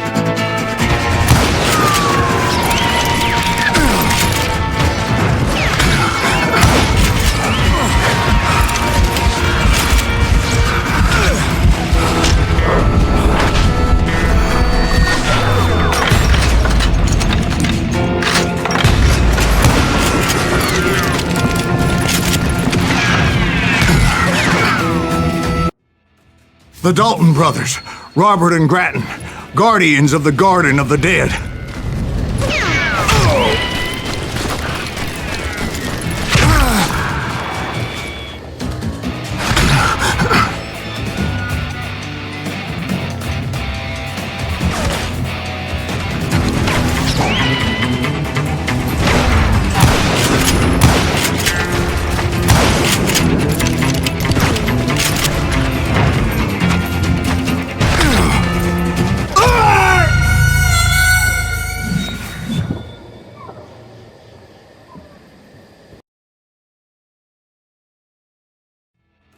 The Dalton brothers, Robert and Grattan, guardians of the Garden of the Dead.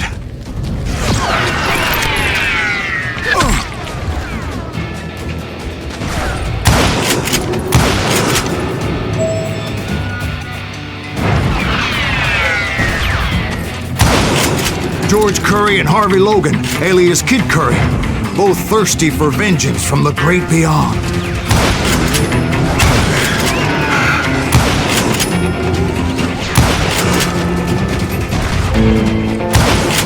Jesse, Woodson, James, and Jim Reed, each one deader than the next.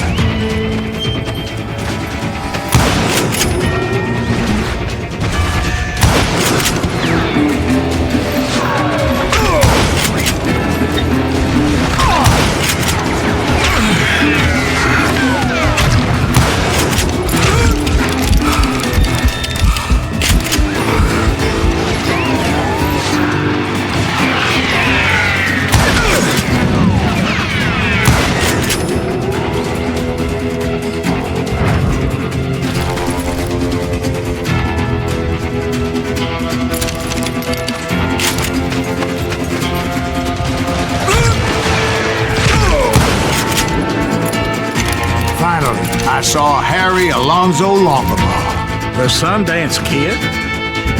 Like a general leading his legion of the dead. You told us before that you've seen him alive. He was alive.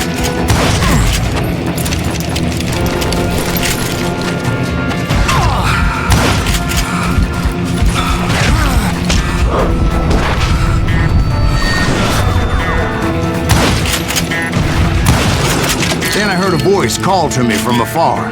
It was Robert Leroy Parker, a.k.a. Butch Cassidy, coming at me from out of the fog. Thanks for taking care of that bastard.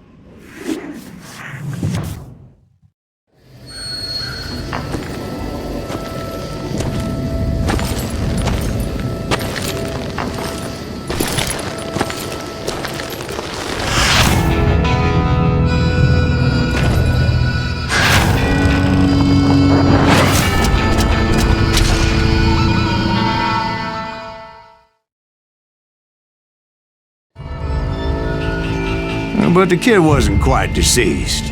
Not yet. Takes more than one little bullet to kill the likes of me, partner. Those two looked like they hadn't seen each other for quite a while. Clearly, they were no longer amigos. Shit. I was hoping I wouldn't have to kill you. You won't have to, Butch.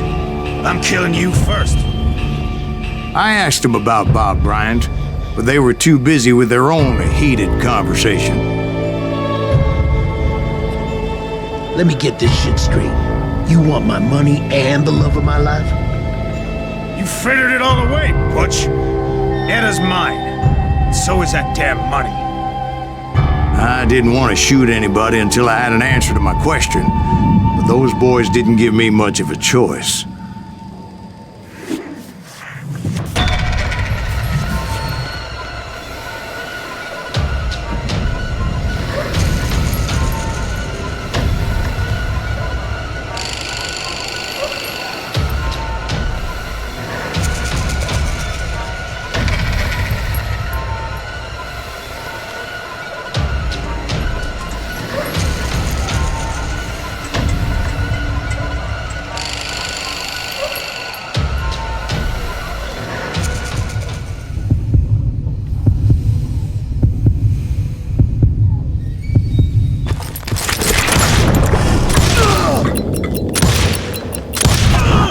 Butch Cassidy and the Sundance Kid died there in that cemetery not 6 months ago.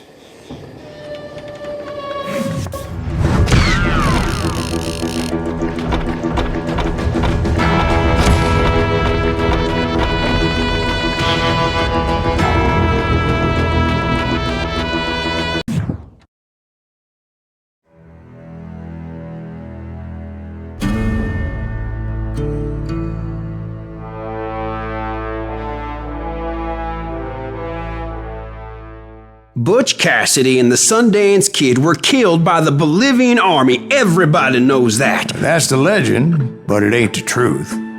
So, you never found Bob? There is no Bob. This old sumbitch ain't even Silas Greaves. Sir, is that true?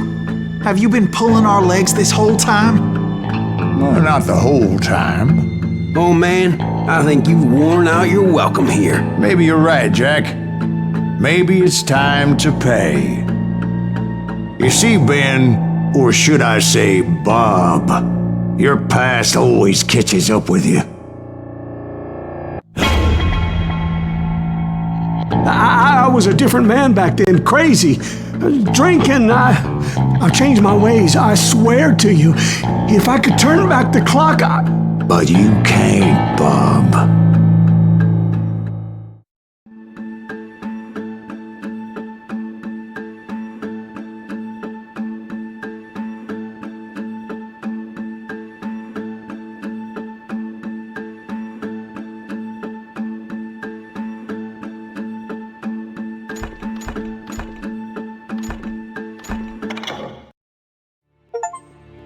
Why'd you toy with me like that? Telling those tales, knowing all along.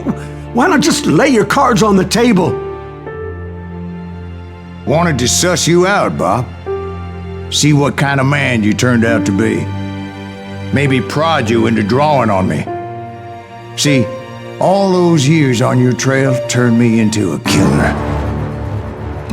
Can't even remember who I was before you tried to murder me.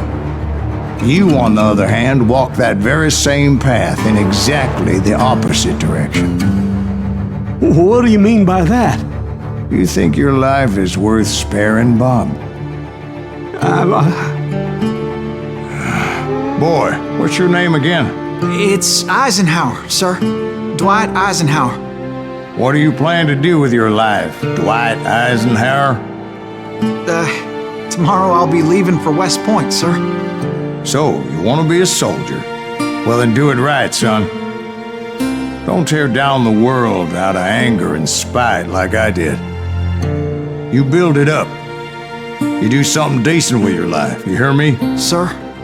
Yes, sir.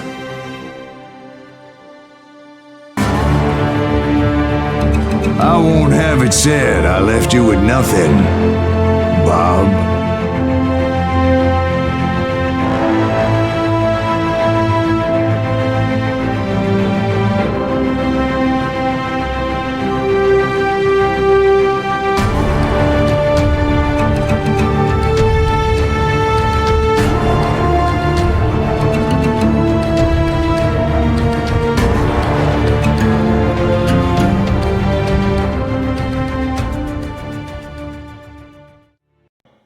Oh, dear.